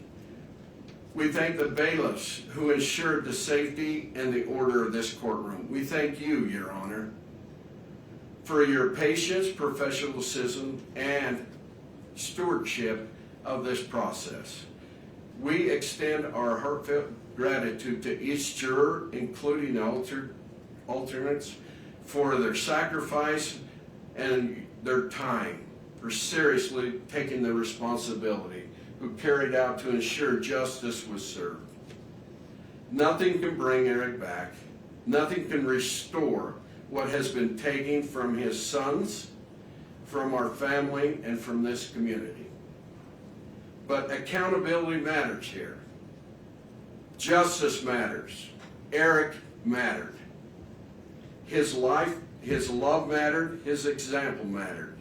He will always be remembered as a devoted father, a loving son, a supportive brother, a loyal friend, and a man who made lives of those around him better. We miss him every day and will continue to honor his memory by living with the same kindness and dedication that he showed to everyone fortunate enough to know him. Thank you, Your Honor. Thank you. So as you know, I'm Katie, and I'm Eric's sister. To begin, there are a multitude of people who deserve credit and appreciation. Law enforcement agencies across the state of Utah, the Summit County Prosecutor's Office, the Medical Examiner's Office, expert witnesses who worked hand in hand with law enforcement, Eric's friends, Eric's co-workers, my friends and my family, our entire team of lawyers and experts in the civil lawsuit. There are far too many people to mention by name, and I suspect if I try to, I will inadvertently leave someone out. But to all of you, please know that this would not be possible without your efforts, your support, and the strength of the community that has stood beside us. Both my family and I are forever grateful to each of you. I am also very grateful to you, Your Honor, to this court for the dignified manner in which it presided over the trial, and to the members of the jury for faithfully performing their civic duties. Okay. Today is Eric's birthday. I stand before you because he can't. He was taken away from my dad, my sister, his nieces, his friends, our community, and worst of all, from his 3 amazing sons. Sorry. He was taken away from us by a person he should have been able to trust, the person he should have trusted most in the world, his wife. It's impossible to fully describe how devastating Eric's death and Kouri's crimes have been to our family. Nearly every aspect of our lives has been permanently changed, and we have no choice but to live with those changes and with Eric's loss forever. Eric was a phenomenal brother, father, son, nephew, grandson, cousin, friend, and businessman. Eric and I were extremely close. We went through school together and navigated life side by side. Wherever Eric went, I was usually tagged along right behind. In school, Eric's nickname was Richie, and mine was Little Richie, a reflection on how inseparable we were. He wasn't just my brother. He was my constant, my protector, and one of my closest friends. Eric was the kind of father who anticipated his children's needs before they ever had to ask. He made sure they were always having fun, taught them how to be respectful and kind, and was constantly planning for their future. His mind and heart was always on his boys, always. Everything he did was for them. Eric was the very best uncle. He made his nieces, my daughters, feel truly special. He always found ways to have fun with them. He doted on them with love and attention. Eric was an incredible son, always there for my parents, stepping in without hesitation and helping in every way he could, without being asked. The bond he shared with my mom was truly special. We would often joke that the umbilical cord had never really been cut, but in truth, it spoke to the deep, unbreakable love they had for each other. This is who Eric truly was, a man defined by love, integrity, and unwavering devotion to his family. He is none of the things that Kouri tried to portray him as. Those mischaracterizations were nothing more than a vile effort to deflect blame. And those mischaracterizations stand in stark contrast to the reality of the man we all knew and loved. Eric's life and his actions and the profound impact he had on those around him speak for themselves, and they tell a story of goodness, strength, and character that cannot be rewritten or diminished. The saddest part for me in all of this is that I got something with Eric that his sons never did: time. I feel cheated that I only got to spend a few decades with my brother, but I should feel lucky in comparison. As Eric's eldest son told me shortly after his dad's death, he and his brothers did not even get 10 years with their dad. It is devastating that Eric is not here to coach them, to work the family ranch with them, to teach them how to drive, to attend their high school graduation, to send them off to college, to see them get married, or to celebrate the births of his future grandchildren. His 3 sons are going to grow up and live nearly their entire lives without their dad. They're going to get to know their dad more from the stories we tell about them than their actual experiences. In all likelihood, by the time they are each 44 years old, which is how old Eric would be today, they will have little to no actual memories of Eric. And they have to go through life without their dad because their mother planned and carried out his murder. She could not have done anything more selfish or more cruel to those boys. In the place of a stable, secure, and loving home, Kouri gave the boys permanent trauma. They were in the house the night she killed their father. They were awake. They knew that something terrible had happened to their dad. As we heard on the 911 call during trial, one of them even walked into Eric's bedroom, where Eric's body lay dead, poisoned by someone who his son should have been able to unconditionally trust, love, and depend on. No child should have to bear that trauma. But Eric's 3 innocent sons will bear that burden, and they will bear it for the rest of their lives. Kouri's selfishness and cruelty did not end with Eric's murder. In the time after Eric's death, Kouri has done nothing but isolate, manipulate, deceive, and do harm to those boys. Almost immediately after Eric died, she cut them off completely from our family, from Eric's family. The isolation was calculated and strategic. Kouri used the boys as bargaining chips with my dad. She repeatedly threatened not to let him see his grandsons unless he could convince me, as Eric's trustee of his trust, to capitulate to her legal demands and give her all the trust assets. While isolating the boys, Kouri provided them with false and harmful information about me and my family.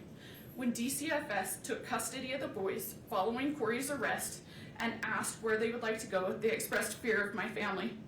The fear was not based on reality, but on what they had been told.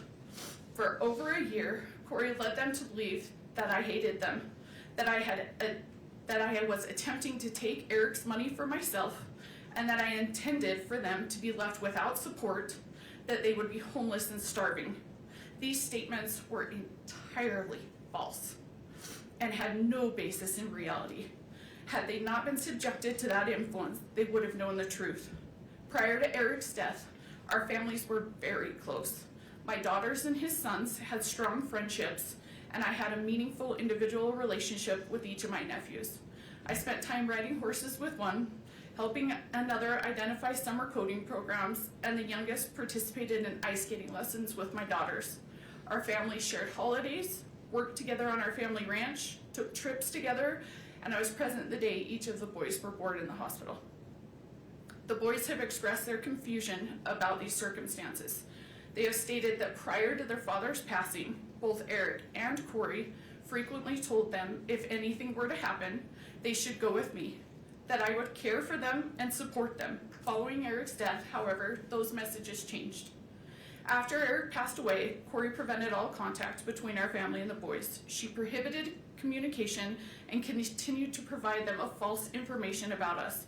When we were finally able to see the boys again, approximately 15 months after Eric's death, the boys hardly recognized the relationship we had.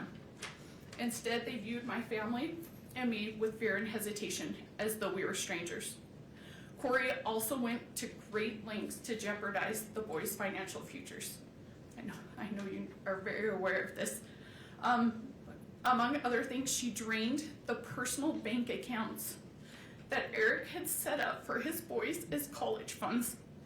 She allowed the boys' Social Security survivor benefits to be funneled to individuals who were not taking care of the boys. And she sued me in my role as Eric's trustee and personal representative, not once, not twice, but 3 separate times. The goal of her lawsuits is singular. She wants all of Eric's assets for herself. Despite her lies and fanciful public portrayal, She knows that none of Eric's assets are going to me, my dad, or my sister.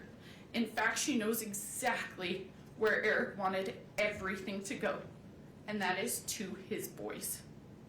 And yet, for 4 years, she has aggressively tried to take their inheritance from them. Even now, despite erroneous debt, a murder conviction, and a string of pending felony financial charges, Kouri's civil lawsuits live on.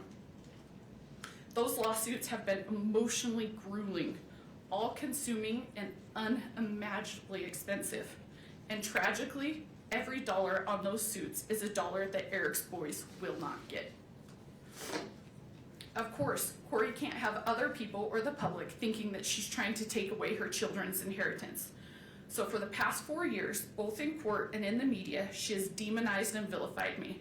She has hurled wild accusations in my direction, including that I hacked her bank accounts, forged her bank statements, paid off witnesses, unduly pressured law enforcement into investigating her, and quietly pulled the Summit County Prosecutor's strings.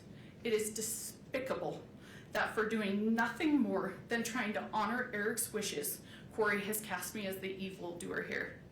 Just as bad, honoring Eric's wishes has landed my sister and myself, and unbelievably, my 2 daughters in Kouri's crosshairs.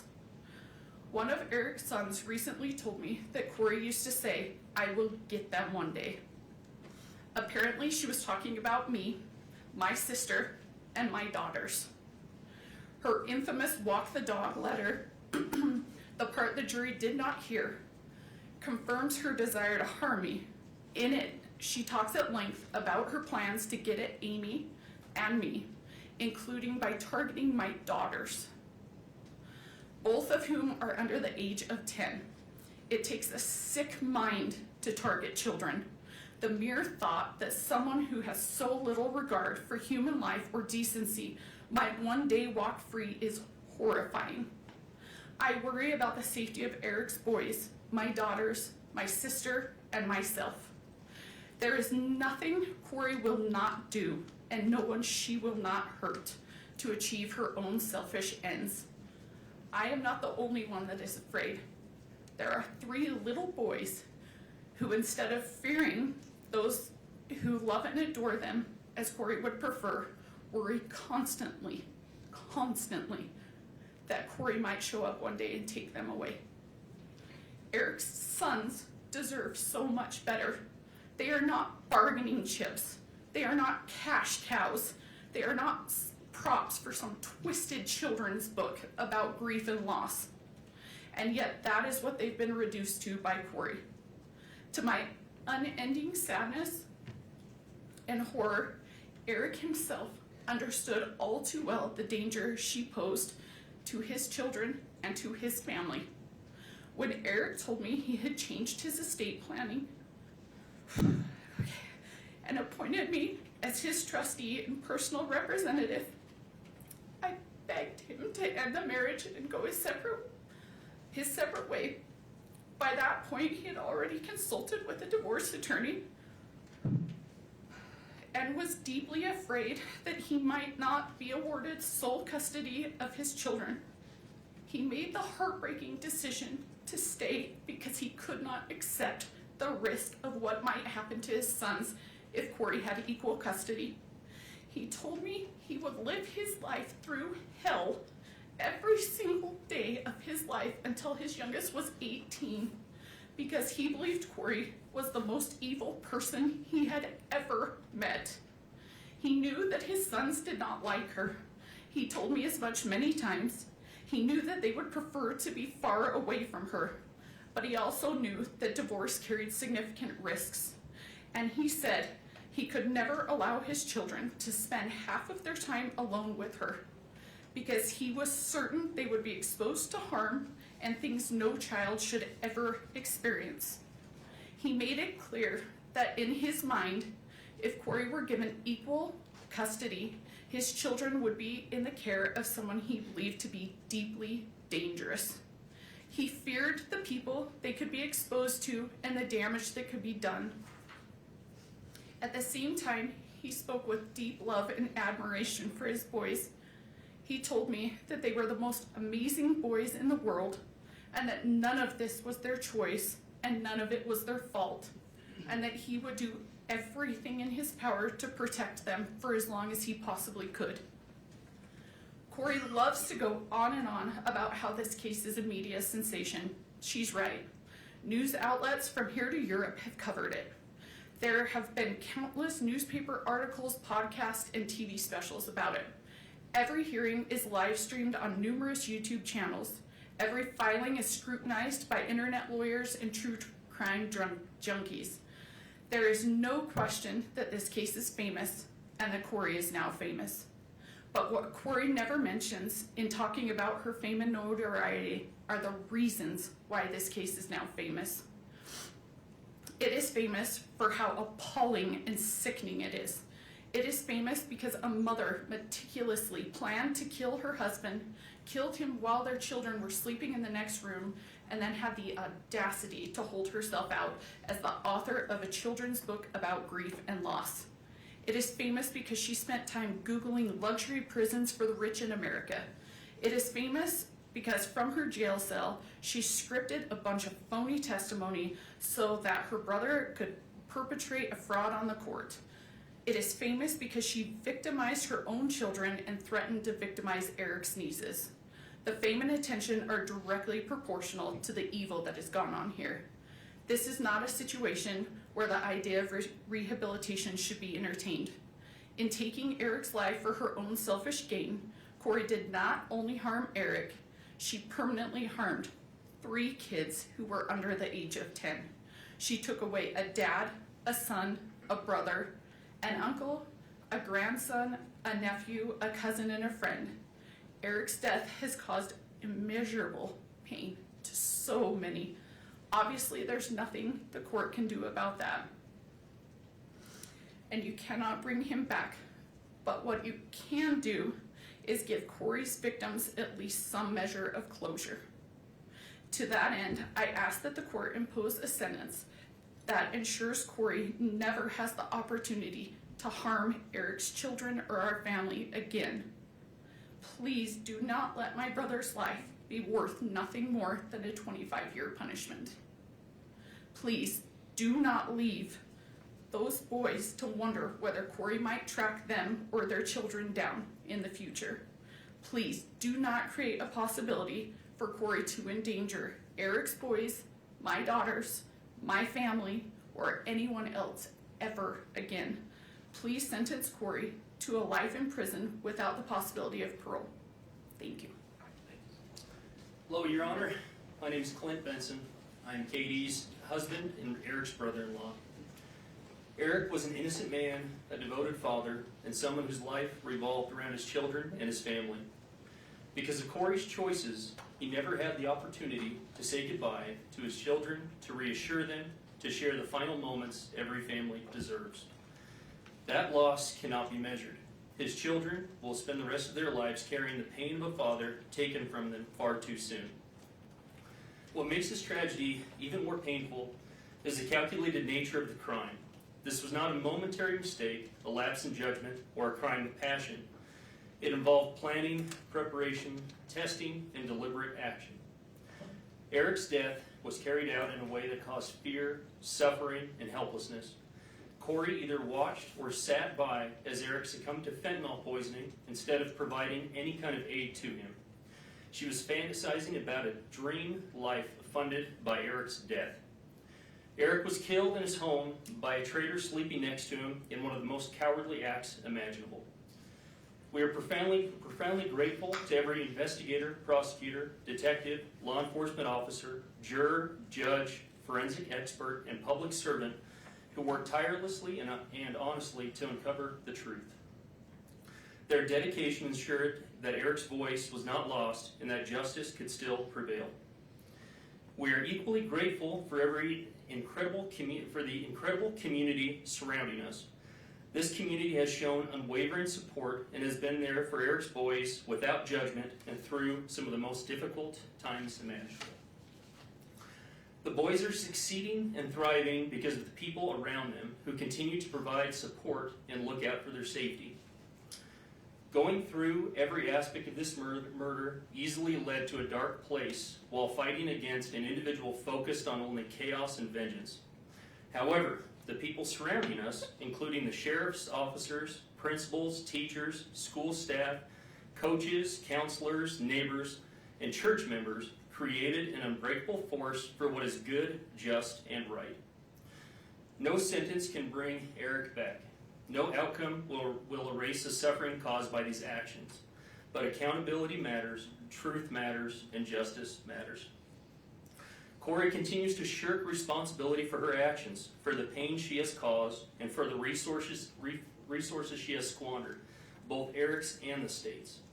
Even after everything that has been revealed, Kouri has demonstrated zero genuine accountability or remorse for the devastation she has left behind. Instead, she has repeatedly attempted to distort the truth, create false narratives, and portray herself as the victim. She has used the legal system as part of her schemes. There has been lawsuit after lawsuit, motion after motion, delay after delay, all in an effort to shift blame away from the person responsible. The evidence, the truth, and the outcome of this case all tell a very different story.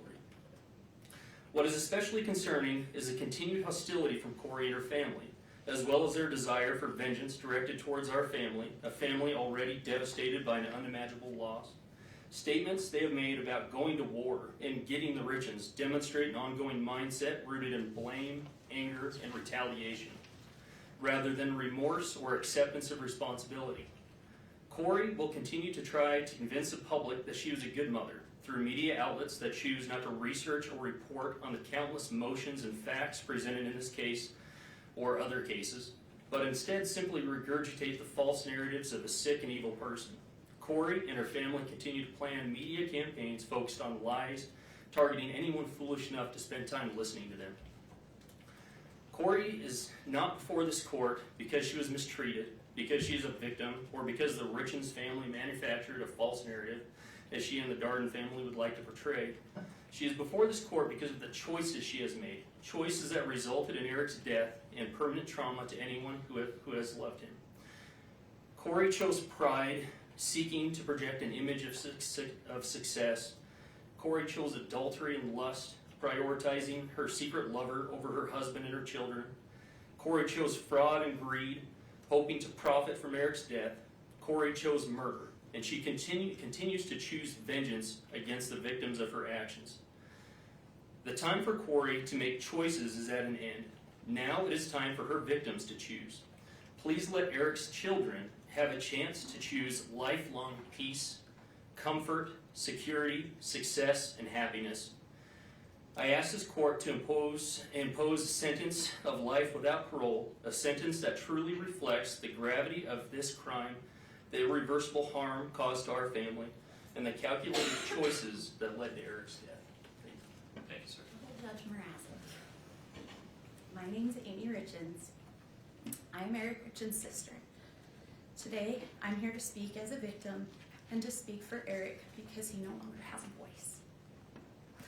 I addressed this court in 2023 when we were living in a state of visceral shock. Now, 3 years later, we are here at sentencing on a date that carries a weight I can barely describe. Today is Eric's 44th birthday. Birthdays are supposed to be proof of life, a day to celebrate another year of growth. Instead, today is a cruel reminder of another year Eric will never see, and a reminder of the fatherhood that was stolen from his 3 sons. Before I talk about what this crime has done, I need you to know who Eric was, not as a headline, but as a person. Over the course of this trial, so many people described Eric in strikingly similar ways. They called him outgoing, confident, funny, competitive, dependable, driven, and fiercely loyal. He was a leader, a hard worker, a rancher, a businessman, a coach, a best friend, a brother, a son. But more than anything, people described him as a phenomenal father. Eric had 3 sons and he coached many of their sports teams. He was the kind of dad who showed up, not just for his own children, but for everyone around them. Sometimes I think about all the children who lost him too, the kids he coached, mentored, and believed in. I cannot imagine the confusion and heartbreak they felt when someone who had become such a steady and trusted part of their lives was suddenly gone. Eric was a real person, a deeply loved person, and the loss of him echoes through every life he touched. On my 16th birthday, I was sitting in my 10th grade English class when I got a text from Eric that said, "Come outside." I walked out, and there was Eric, standing with flowers and that mischievous grin we all knew. I asked what he was doing there, and he just said, "Let's go. We've got to get a little mud on your tires." I had just bought my first truck, a used Ford F-150. Eric took me up into the mountains, and we took that truck off-roading for the first time. It was exhilarating and terrifying, but I felt safe because he was there. That was Eric. He made life bigger. He made people feel brave, and he protected the people he loved. That is the brother I lost, and that is the father his boys lost. In 2023, I told this court that I was tormented by the sequence of events of that night. Today, that torment has not faded. I still wonder when Eric realized he was in mortal danger. I wonder what Kouri said to him in his last moments. I am still haunted by the question, did his boys hear their father's final struggle? If Eric had died of an illness, we would have cared for him. If it were an accident, there would have been kindness. But there is no comfort here. In his last moments, after being intentionally poisoned, my brother was faced with the ultimate betrayal. Eric's sons were 9, 7, and 5 when their world was shattered. They are now 13, 11, and 9. These are the years when a boy learns how to be a man by watching his father. What makes this crime uniquely heinous is that their grief will never pass. It will reinvent itself at every milestone. This crime didn't just happen once. It happens every single morning when those boys wake up and realize their father is still gone. They did not just lose their father, they lost the life they knew. Eric's death didn't end the harm. It began a grinding process of re-traumatization. Early in this process, I remember being told this case would be a marathon, not a sprint. We did not understand how every hearing, filing, delay, and public narrative would reopen wounds all over again. As if losing Eric was not painful enough, our family was then forced to grieve under public scrutiny. After the publication of the grief book, our family became the subject of public narratives, attacks, and speculation. At one point, I received a message sent from a burner phone that said, "You think you're funny? Kouri will get the last laugh. Your jealousy is as disgusting as your family." Law enforcement later confirmed, through warrants, that the message came from Kouri. That moment stayed with me because it captured what these years have felt like. Not just grief, but intimidation and distortion. Yes, our family hired a private investigator, but when someone you love dies suddenly and deep in your gut, you believe something is terribly wrong, you do not stop searching for answers. The real question is not why would you investigate? The real question is, what wouldn't you do? What wouldn't you do for your brother, for the truth? I also feel compelled to address the emotional toll of the trial itself. As the designated victim representative, and more importantly as Eric's sister, I have a right to be present in the courtroom. Yet during the proceedings, I was essentially kept in the dark. Due to the courtroom layout, I could not see the exhibits or the evidence. When we requested simple accommodation, We were told that the trial was being broadcast on court TV and I could excuse myself and watch from home with the rest of the world. Being told that my right to be here was interchangeable with a television broadcast was a profound violation. I did not want to watch Eric's life and death as content from my couch. I didn't want to go home after a grueling day and listen and watch it all over again. I had a right to be here, to face the evidence directly. Still, to this day, I have not been able to rewatch the trial because it's so time-consuming and painful to relive. I still have not seen all the evidence that was presented. Your Honor, I need to say this clearly. Someday, those boys will grow up and look back at the records of this trial. I need the truth to be the only thing they find. The claims made against Eric's character were not just legal defenses, they were acts of secondary violence. Eric was a protector, not a predator. These lies were a desperate attempt to justify the unjustifiable, and they have added a layer of cruelty to our grief that is nearly impossible to bear. I also need to correct the record on a few misrepresentations. First, the prenup. It was provided well before the wedding, not in a last-minute way. Second, the incident between Kouri and me. I never touched her. Kouri pled guilty to assaulting me. Yet she and her circle have continued to spread false narratives. This is a pattern of distortion that has kept our family trapped in conflict. There is something that has haunted me for years.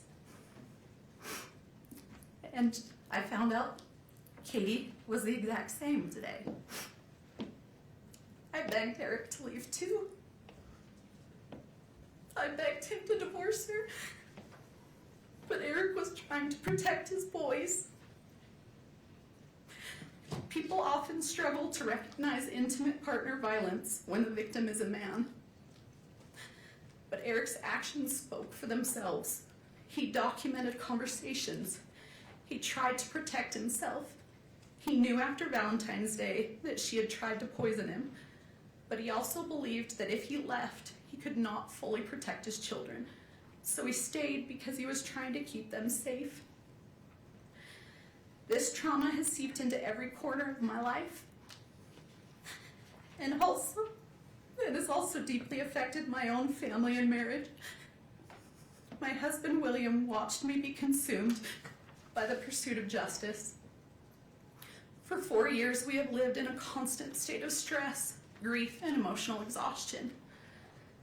I lost my job as a professor at Montana Tech University on the very day I was subpoenaed to appear in this court. Eric was so proud of me earning my PhD, and teaching students was something I loved and that made me proud. It now seems like another thing that Kouri's actions have taken away from me. But the most devastating loss is one that isn't in any police report. Because of the unrelenting stress of this investigation and the constant attacks on our family, I suffered a traumatic miscarriage of twins. We lost our children. We lost the future we were building. Kouri's actions didn't just end one life. They reached out and stifled the lives of my unborn children as well. That loss lives inside this tragedy too. Eric's murder did not just take someone from my life. It plunged me into a darkness. It stole the light I once carried. It erased the future I had planned. Every day, I wake up and step into this same crushing emptiness, where time itself feels frozen and meaningless. The laughter of my future children, the warmth of my family, the simple joy of waking to a new morning, all of it has been devoured by this crime. This grief is limitless, resembling the ocean. Sometimes it softly touches the shore, other times it pounds against it with fierce force. Occasionally, it surges like a massive tsunami, overwhelming everything. These changes can occur suddenly, and like the ocean, it cannot be controlled. I didn't just lose my brother. I lost my sister-in-law. I lost someone I considered my friend. We had good times together.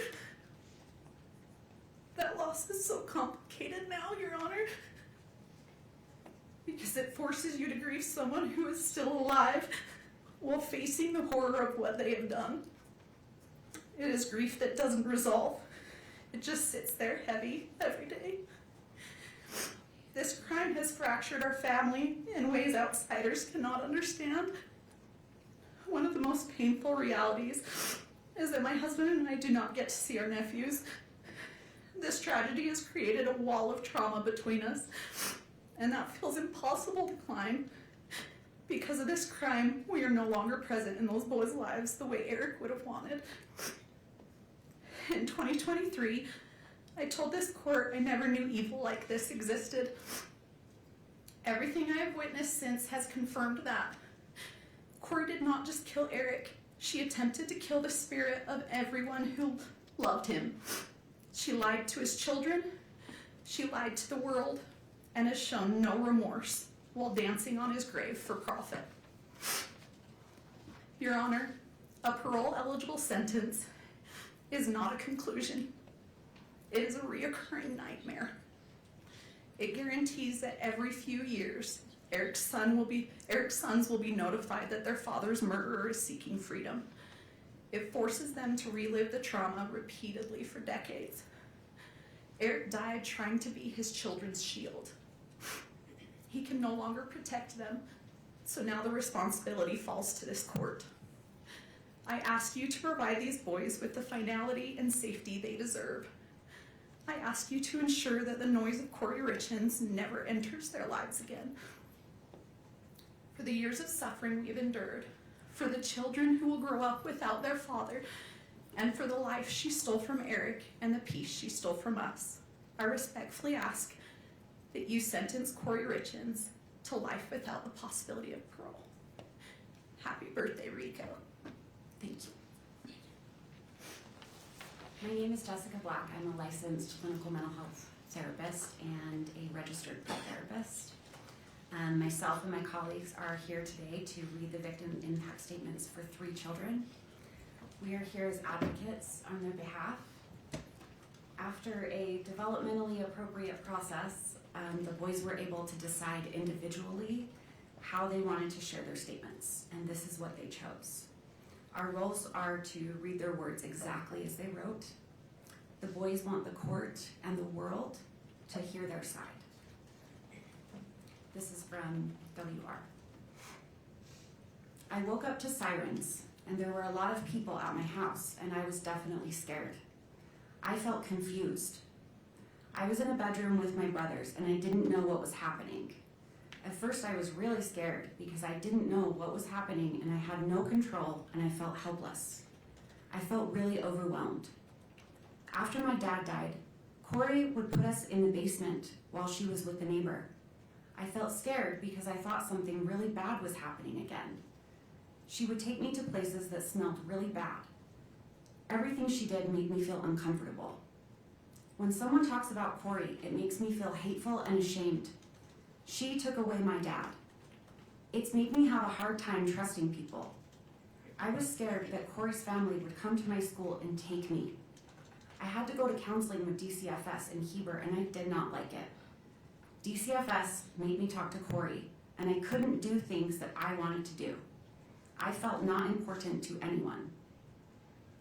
I feel a lot better about myself now than I did with Kouri.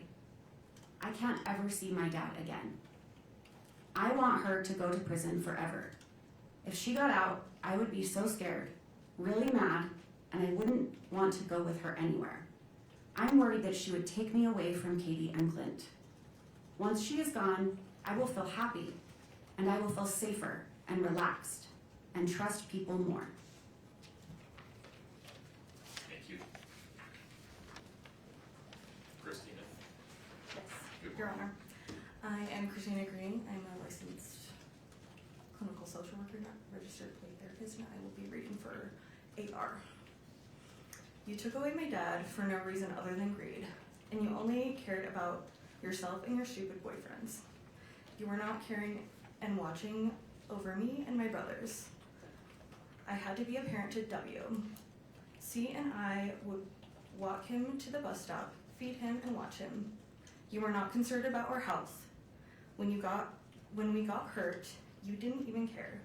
When C got ran over by a side-by-side, you still made him go to the soccer game that day without taking him to the doctors first.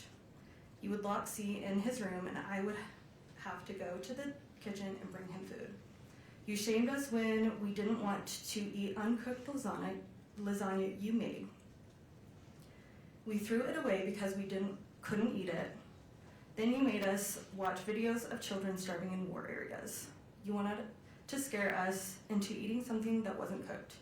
You wouldn't let our dog outside, and then the dog would pee inside. You created this problem, then you would smack my dog on the head as hard as you could. You wouldn't let me put my kitten in the garage for safety at night, and we found it eaten by raccoons the next day. You wouldn't let us turn on and use the heater lamp for the chickens and bunnies, and they froze to death. You would always argue with my dad and lock the door. You were not playing the role as a real mother does. You were doing the opposite. Now my dad can't be my coach anymore, can't be at any of my games.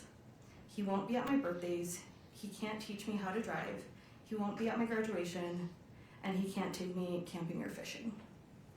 You made me paranoid about sleeping on my dad's side of the bed by saying I might die or get harmed when I was just trying to be close to my dad after you killed him.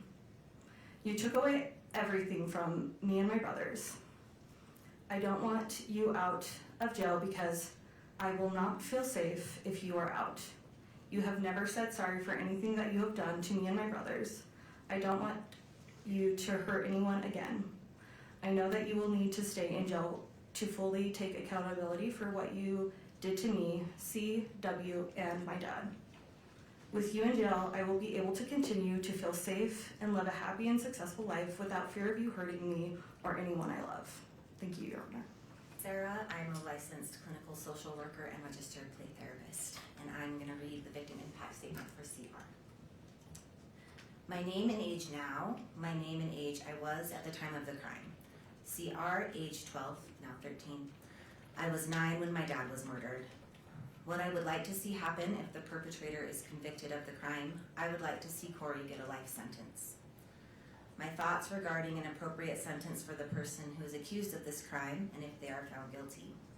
I think Kouri should get a life sentence because what she did is very sick, because it had no reason to happen and it impacted a bunch of people, including me. These are some reasons why I think she should have a life sentence. The information I feel is important for the judge to be aware of in sentencing. I think the judge should know that my dad was a good person and very thoughtful and kind and helped whoever needed help. He was always taking the extra mile to help people. My physical injuries as a result of this crime are as follows. I was sleeping and then I went to get a drink of water, then went back to bed. And when I woke up shaking and Bailey called the ambulance and they came and I couldn't talk for a while, I think Kouri had something to do with it because she didn't call the ambulance. She called Bailey and Bailey called the ambulance. At the ER, Kouri resisted to have my blood drawn, and kids who usually have this kind of seizure is when they are a few months old to a year old. I learned later that Kouri bought more fentanyl and had it in the house when this happened. I think this is what happened. She did what she did to my dad in the living room. My experienced emotional injury because of this crime is described as follows. Sad. I feel mad that I have to feel sad. I went from being scared for my life to feeling really good. I was scared for my life because I didn't eat that much. Kouri was always drunk or gone. I was always locked in my room. I can't remember, but I am pretty sure the lock was on the outside. Kouri threatened she would kill my lizard because we didn't want to watch some weird show with her. All of our chickens died because there was no food or water. My rabbit died because we didn't have food or water. The goats almost starved to death because she bought moldy hay and she didn't water them. Nothing ever got fed or watered. It didn't feel good to worry about my animals. I felt like I had to take care of my siblings.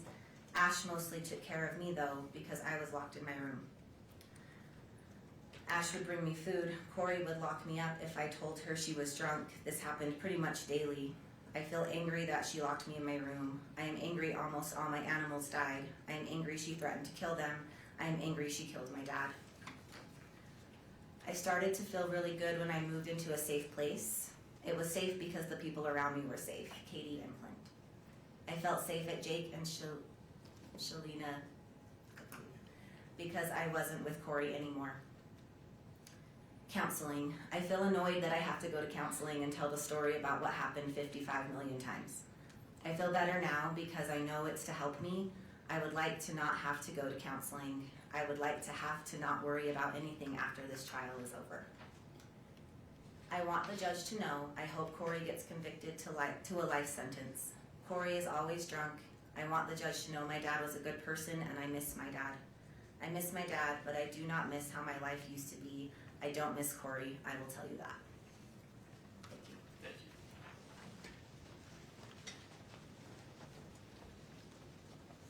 you. Mr. Bloodworth, anything further? Good morning, Your Honor. I'd like to address the court with actually a personal letter that I've written to Kouri. Okay. Little sister, I love you.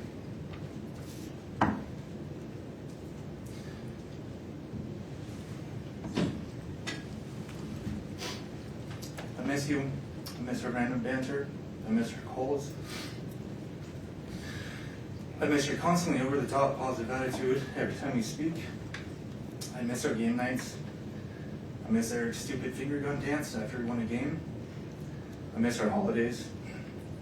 I miss you sending the boys to wake me up on Christmas morning, way too early after we've stayed up way too late preparing Christmas for them so that it'd be absolute perfect. I miss our Sundays together. I miss arguing with the boys about who's better, Messi or Ronaldo, Brady or Rogers. I miss our backyard games. I miss me and the boys running all over you at sports in the backyard and Eric getting mad because you weren't competitive enough and you were really just out there to have fun and laugh. I miss you constantly luring me into your newest ideas and getting me excited about them. I miss vacationing. I miss family volleyball. I miss playing Madden and FIFA with Eric and the boys. I miss your stupid goats. I miss the soccer games and the celebrations we created for the boys after they scored a goal. I miss Carter's smile and his obsession with goat videos. Ashton's freckles and his competitiveness. And Weston's baby blues and tenderheartedness. I miss hearing them say Wani and playing catch in your living room. I miss your family. I miss our family. I miss the life that was stolen. I miss the life that was stolen from us for reasons that we can't yet fully understand. We don't, with 100% certainty, know what happened to Eric. No one does, but we do know with 100% certainty that it wasn't caused by you. We know that. The police know it. The prosecution knows it. And everyone watching this trial knows it. They could not prove their theory, just the opposite, and yet here we are. For some reason, unbeknownst to us, really bad things happen to really good people, Cor, and you were just really too good of a person, I guess.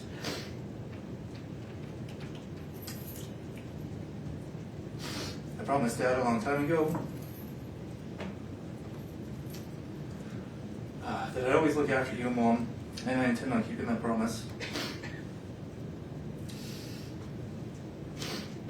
We'll get through this together, and the injustice that's occurred here in this courtroom, it'll be righted in time.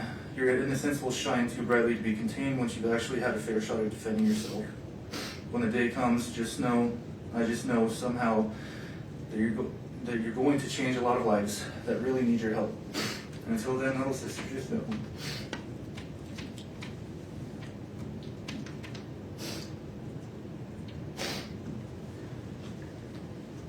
Just know that I'm right by your side, and I'll always be right here for you. I love you.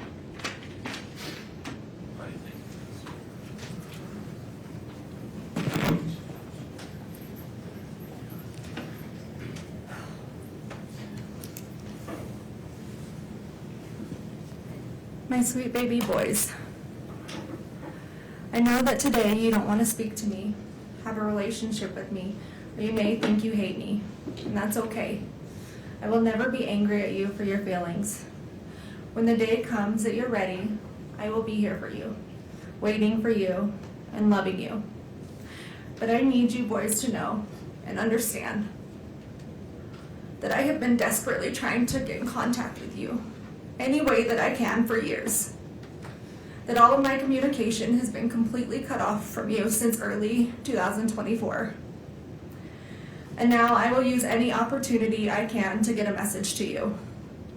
Even if that means sharing it publicly to the world, fully restrained, in my jail clothes, in one of the most horrible situations possible. I don't care, and I'm not embarrassed or ashamed by any of it. All I care about is you boys. I will do whatever it takes for you to hear the truth from me and to come home to you. For the time being, I don't know when that is or when my next opportunity will be. So for now, bear with me as I have tried to consolidate everything I've wanted to share with you for the last few years, with everything I want you to know until I'm able to speak to you again, and one long message. And although you may not be ready to hear it today, that's okay. My hope is one day you will be. May 6th of 2024, temporary custody was transferred from the state of Utah Child Services to your Aunt Katie and Uncle Clint. My last video call with you boys was several weeks prior to that, around April 24th, 2024, when you were still in the state's custody. Once temporary custody was transferred to Katie and Clint, against my wishes, they cut off all of my communication between you boys and I. It was years before I would ever have a trial. I warned social services that if they gave custody of you to the Richins family, it would be the last time I would be able to see or speak to you boys again. And your opinion of me in this case and wild allegations would soon mirror those of the Richins family. And that's exactly what happened.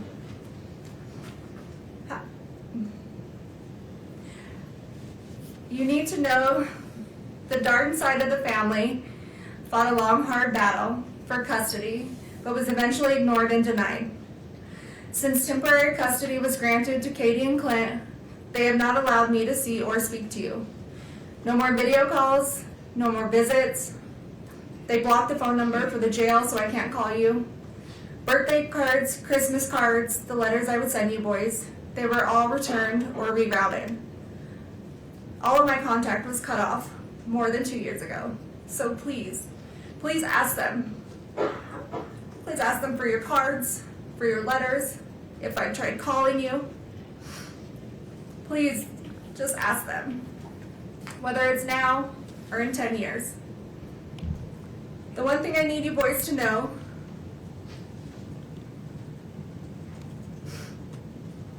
is I did not abandon you.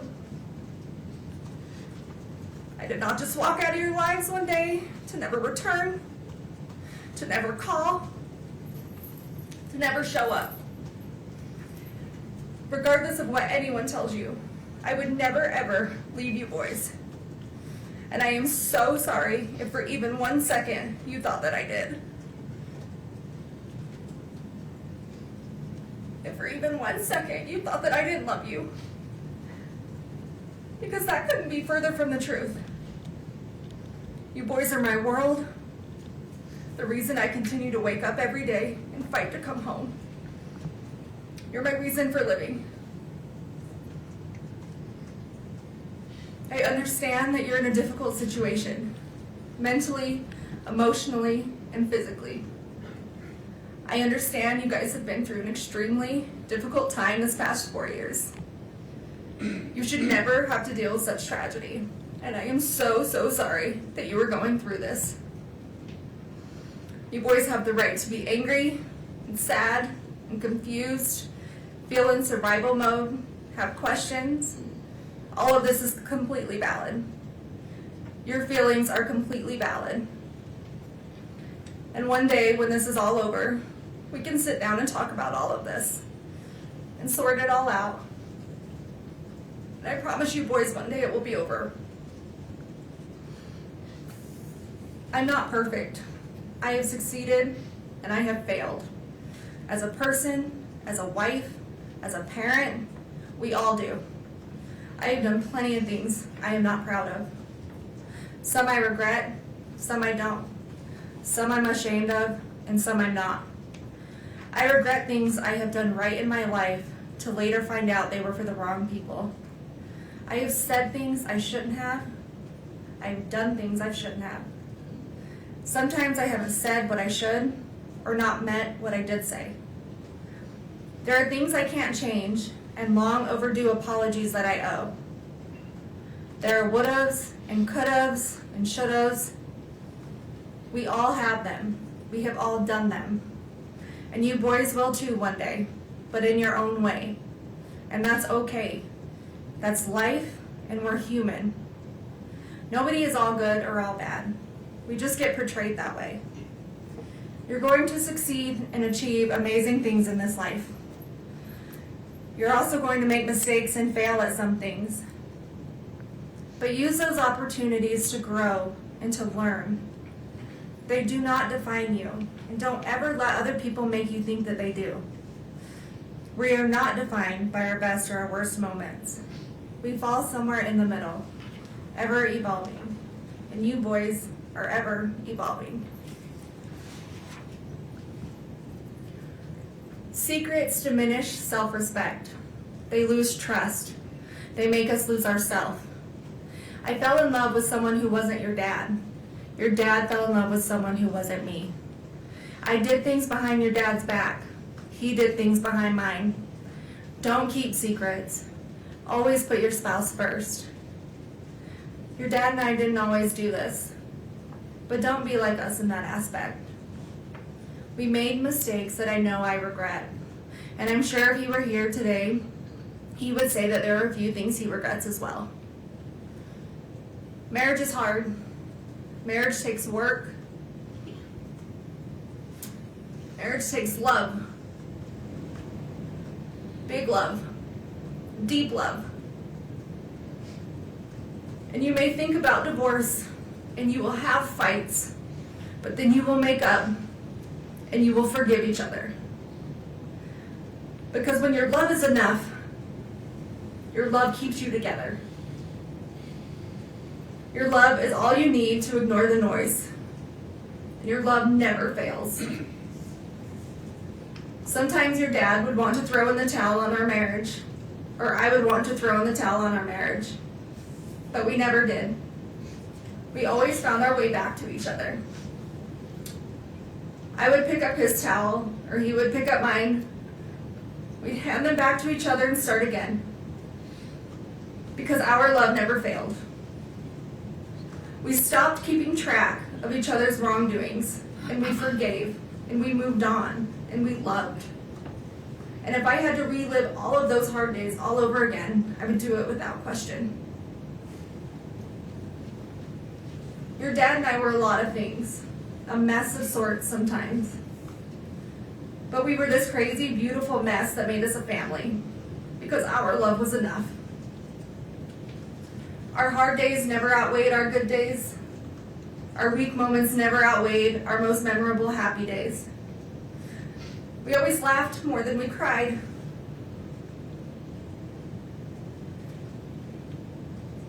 We failed at some things, but we never failed at loving you boys.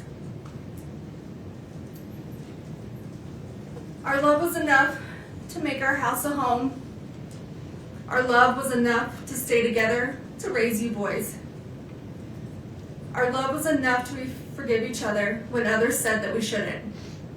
To do things for each other others may disagree with. Our love was enough to protect each other, even though it may cost us everything. Love can make you lose yourself. Sometimes it makes you do things you know you shouldn't, but knowing it's not wrong at the same time. Because your spouse is your person, and your love is enough.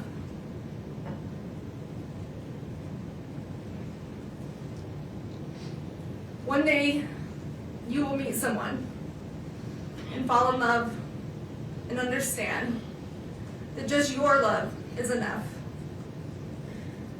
Enough to withstand everything else, the noise of the world, the obstacles, the trials of marriage, the heartache, bad choices, forgiveness. You will understand your love is enough, and your love never fails. Don't worry about what others think about your relationship. Don't worry if they would do things differently. You just love, and you love big, and you love deep, and you protect your love. Your dad and I didn't have it all together.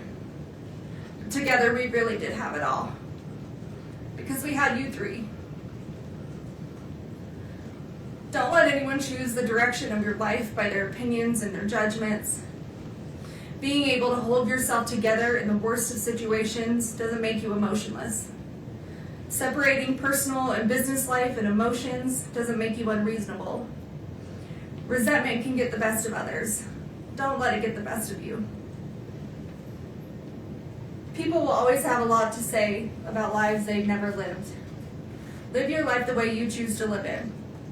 Just be safe and be healthy and be happy. That's all that matters.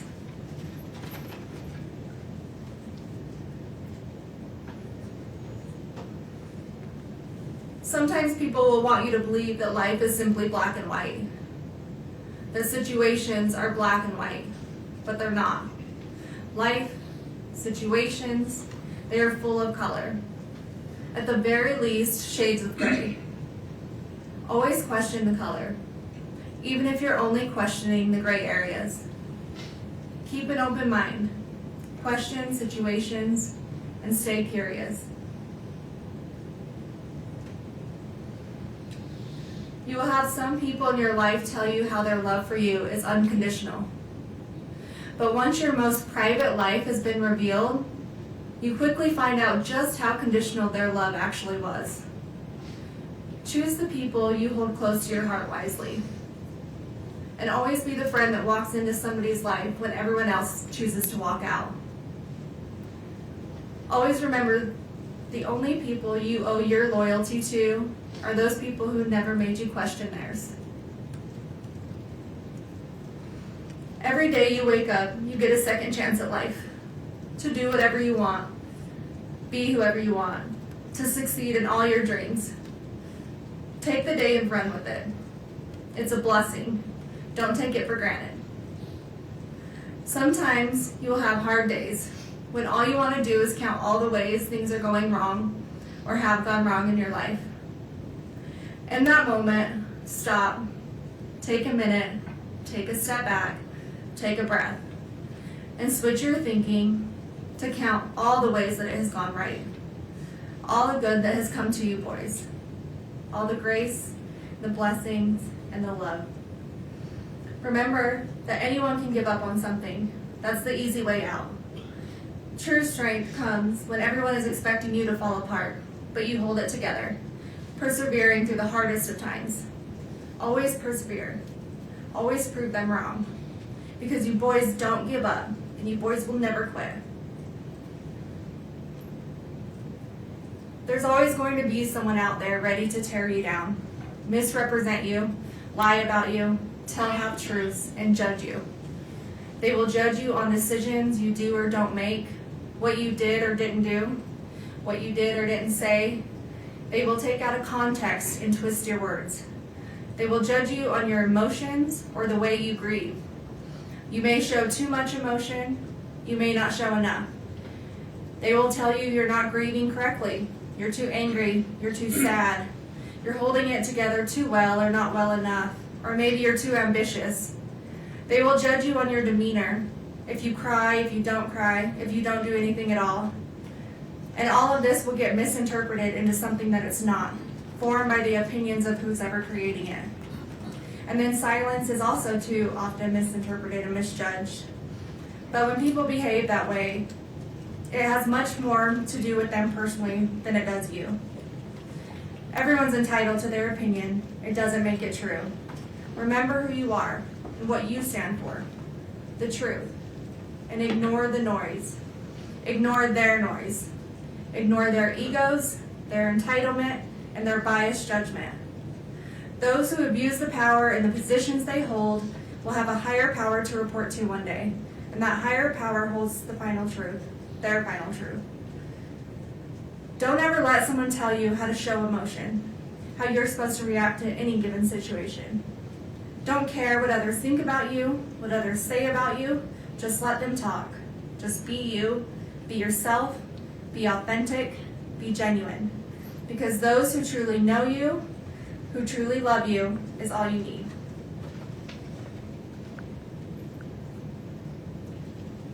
Forgive those who turn their back on you, but never forget.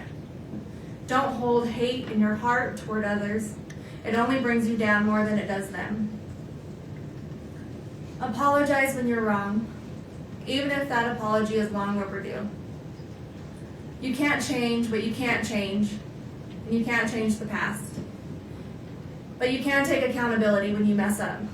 Admit when you make a mistake, even when it's embarrassing or humiliating, even when it can ruin relationships, careers, or your integrity. Be honest with yourself and those you need to. But never apologize for something you didn't do. Never admit to something you didn't do. And never beg for mercy for something you didn't do. Don't take the easy way out. Always stand up for what's right, even if you find yourself standing alone or with a small group of people that love you. Believe in yourself and be brave. Never give up on your fight, no matter how long it takes, months, even years. Never give up on truth, justice, and the fight of corruption. When something is broken, fix it. When something doesn't make sense, question it. If money is paying for it, follow the money. Your brothers are your best friends.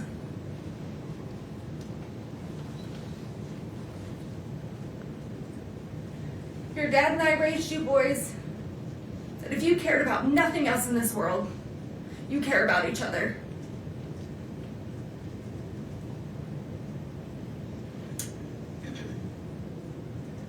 Your brothers will always be there for you. They will always be your brothers. You love them, you protect them, you take care of each other. You support each other, you help each other, and you trust one another.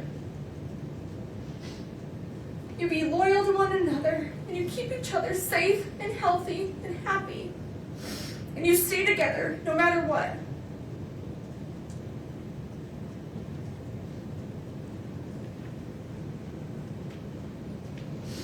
You have each other's backs. Be patient with one another.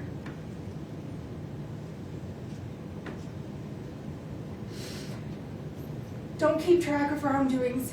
Let them go. Forgive. Move on. Show compassion, empathy toward each other. And never go a day without telling one another you love each other. Because you are never too old, or too cool, or too busy to love each other.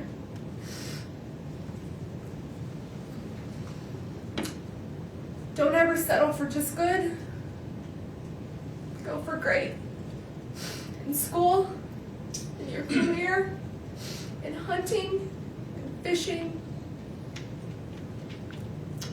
in your relationships, in your goals. Exceed expectations. Be like your dad. Be generous. Be charitable. Stay humble. Give when you have too much. Give more than you take. Help when others are in need. Serve your community. Be like your dad. Never stop learning. Through education, through people, through travel, culture, through business and friends, from your success and achievements, from your mistakes and failures. Be like your dad.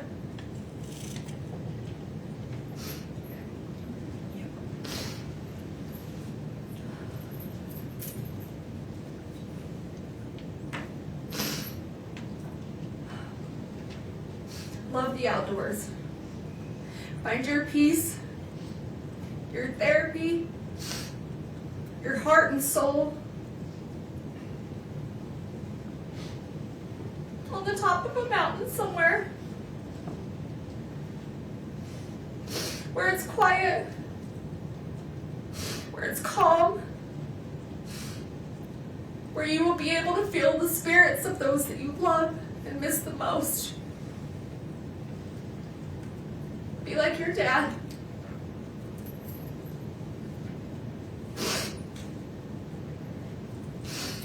Laugh. Laugh often. Laugh loud. Laugh when you want to cry. Laugh when you're mad. Have that laugh that everyone recognizes and no one will ever forget. Even when you're gone. Be like your dad.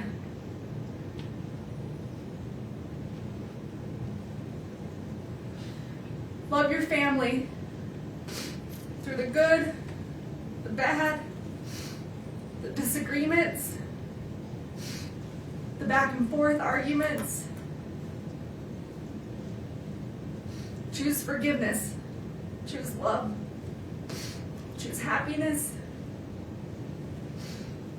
Be a loyal brother. Be a noble son. Be like your dad.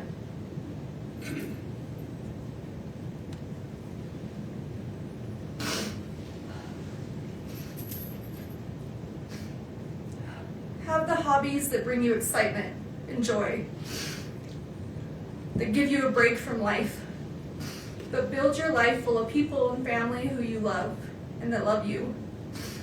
Build a family that makes you happy to come home to every day, with a career that makes you hold your head high.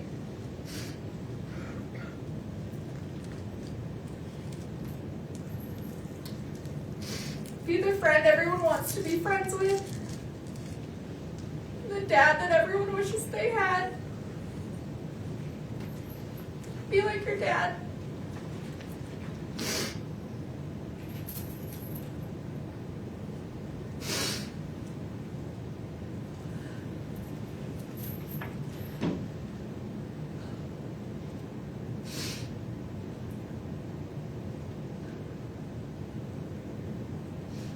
As your parents, your dad and I wanted to give you every opportunity or choice that we didn't have.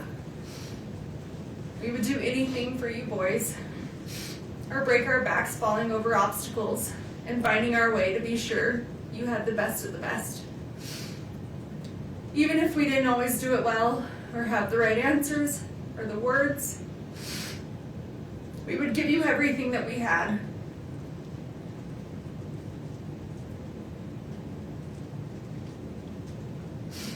But the one thing I can't give you boys are the answers that you want the most. Because I can't give you something that I don't have. An explanation that I just don't know.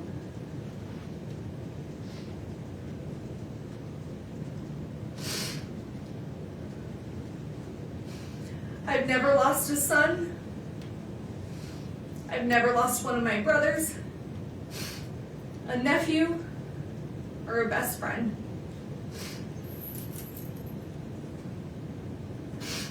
But I did grow up with a single mother, and I have lost my father.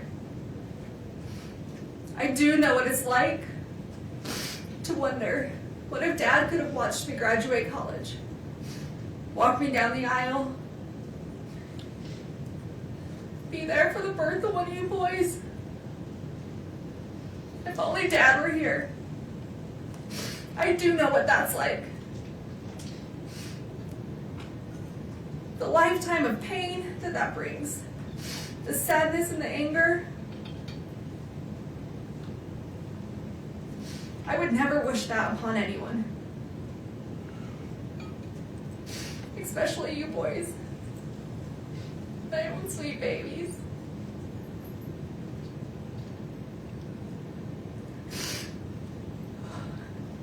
It's a lifetime of what ifs and if onlys. An empty hole in your heart where your dad's supposed to be. He's supposed to fill.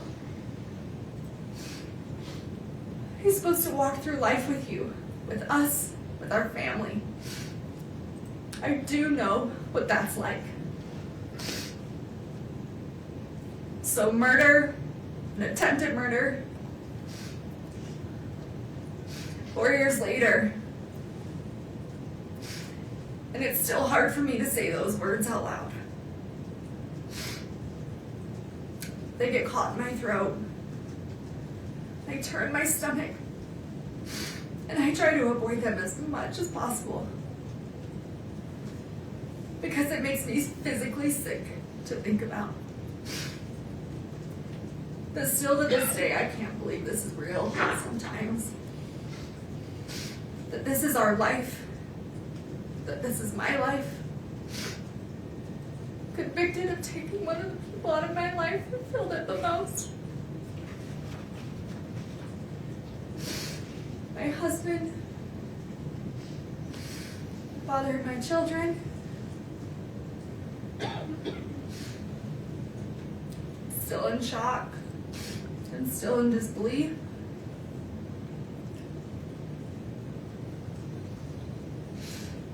Accused and now convicted of such a heinous crime. Potentially costing me to never see you boys again. I just lost both of their parents. And there's no textbook answer on how or what we're supposed to do. How I'm supposed to react or move forward. And I'm so sorry you boys are being pulled through the middle of this. It's absolute chaos. Between two families fighting that both love you so very much. Trust and assets, our home, none of it matters. You boys are what matter. Your safety, your health, mentally, emotionally, all of that should be being prioritized. I will and have always prioritized your safety. I am your mother, and that is my job. And for anyone to scare you otherwise is just cruel and heartless.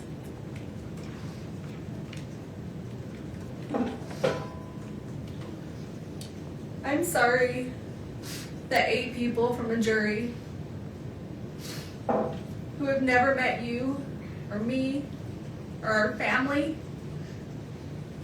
had the right to determine our future. And they did that in less than 3 hours.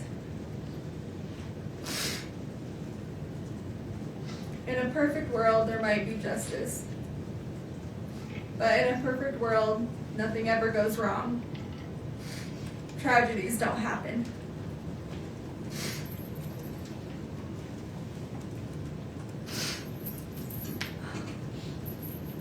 Some think a verdict or this sentencing will be the answer that they seek or that they need, but it won't.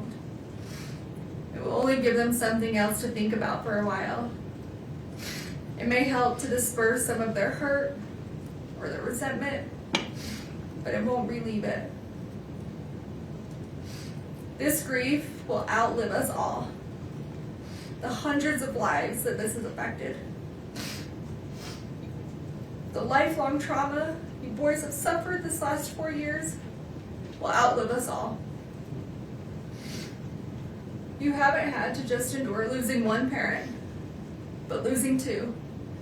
And no child should ever have to go through that. Especially when one was an unforeseen tragedy, and the other based on injustice and a system we're supposed to trust.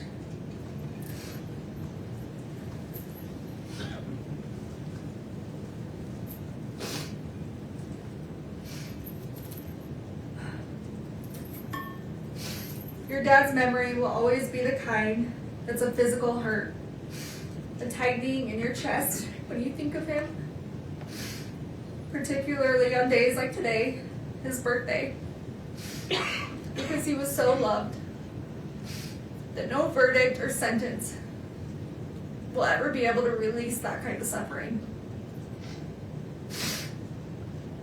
I'm broken without your dad, broken without you boys.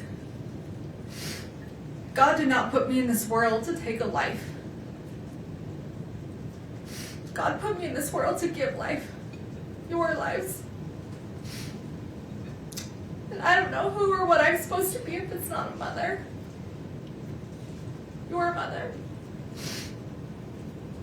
And as much as you've been influenced into thinking that Dad was murdered, that I took your dad from you, that is completely wrong and an absolute lie.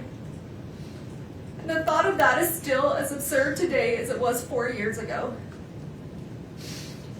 And just because someone may not be perfect, that's a far reach for them to be capable of murder. To kill someone, our someone. Your dad was in physical pain. A lot of physical pain. And just because some people didn't know or didn't want to see certain things doesn't mean they weren't happening or they weren't true. He would have never left us intentionally. And I would have never taken him from you, from us. He was the glue that held us all together, that made us, us.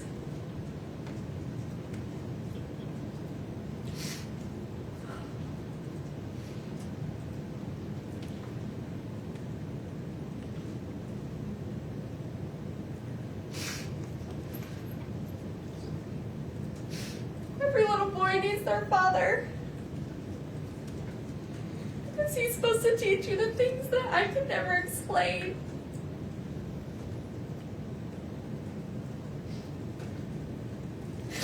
He's supposed to teach you and do things with you that only a dad can do.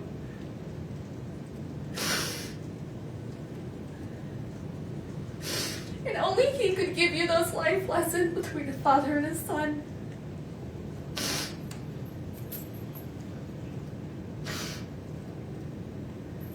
I would have never taken that from you boys. I know how much you need him, how much you loved him.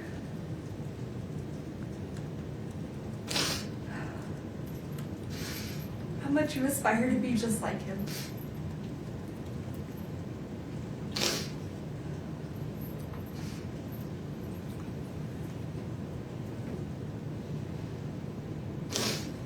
And I would have never taken that from you. And I'm so sorry that I can't bring him back. For you, for me, for our family.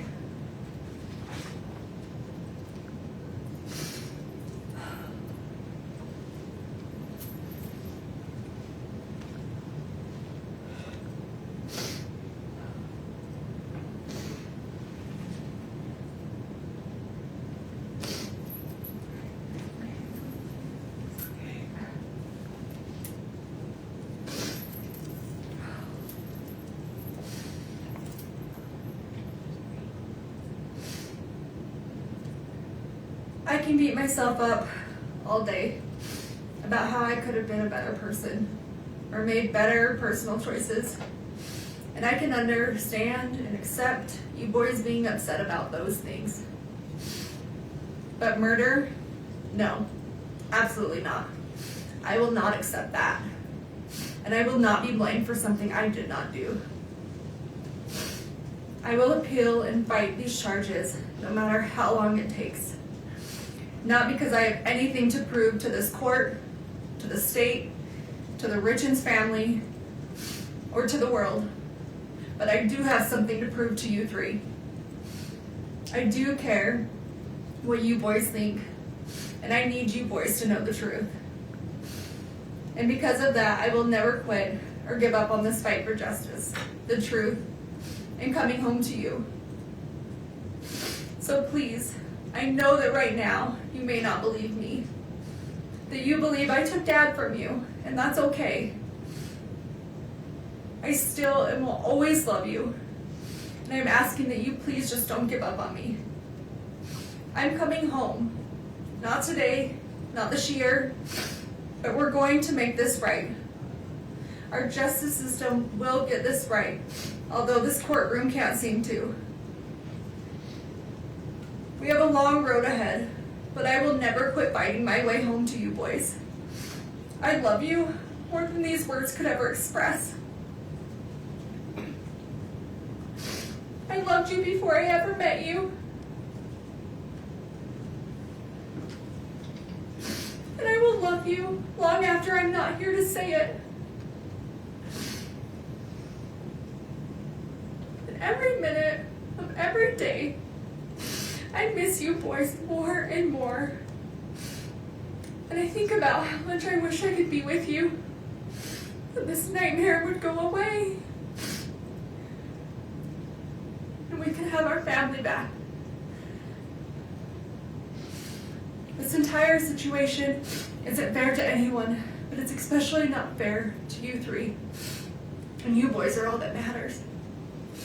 I want to remind you just how strong you are, that you are loved by so many, and I am beyond proud of you, of everything you have overcome, everything you have achieved, and how much you bring into this world.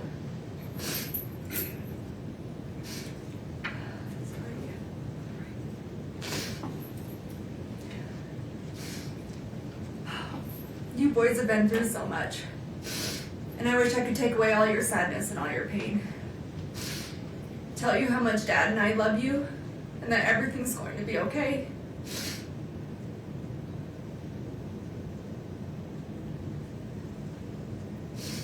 I wish I could count the freckles in your little cheeks.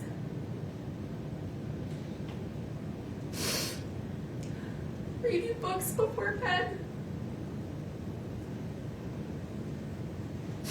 And help you with all your homework.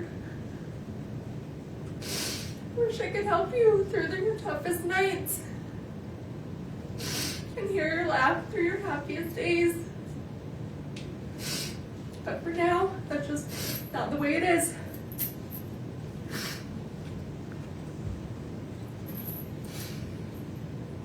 We have to be strong. We have to remember that our strength grows in these moments when we don't think we can go on. But we keep going on anyway, because we have to push through these hard days. Because in the end, at the end of this war, it will be so worth it. But I need you boys to always keep pushing through these hard days, because this will come to an end. I just need you to hang in there. Listen to your little hearts. Listen to your little bellies for the truth. Before you were told who to be and what to believe, remember who you are. Remember who we are. Remember our family. I will continue to call you every day, even if my calls are blocked. Just so you know that I'm here. I've always been here. And I will always be here. My cards, my letters, they will never stop. I will never stop. I love you forever, Mom.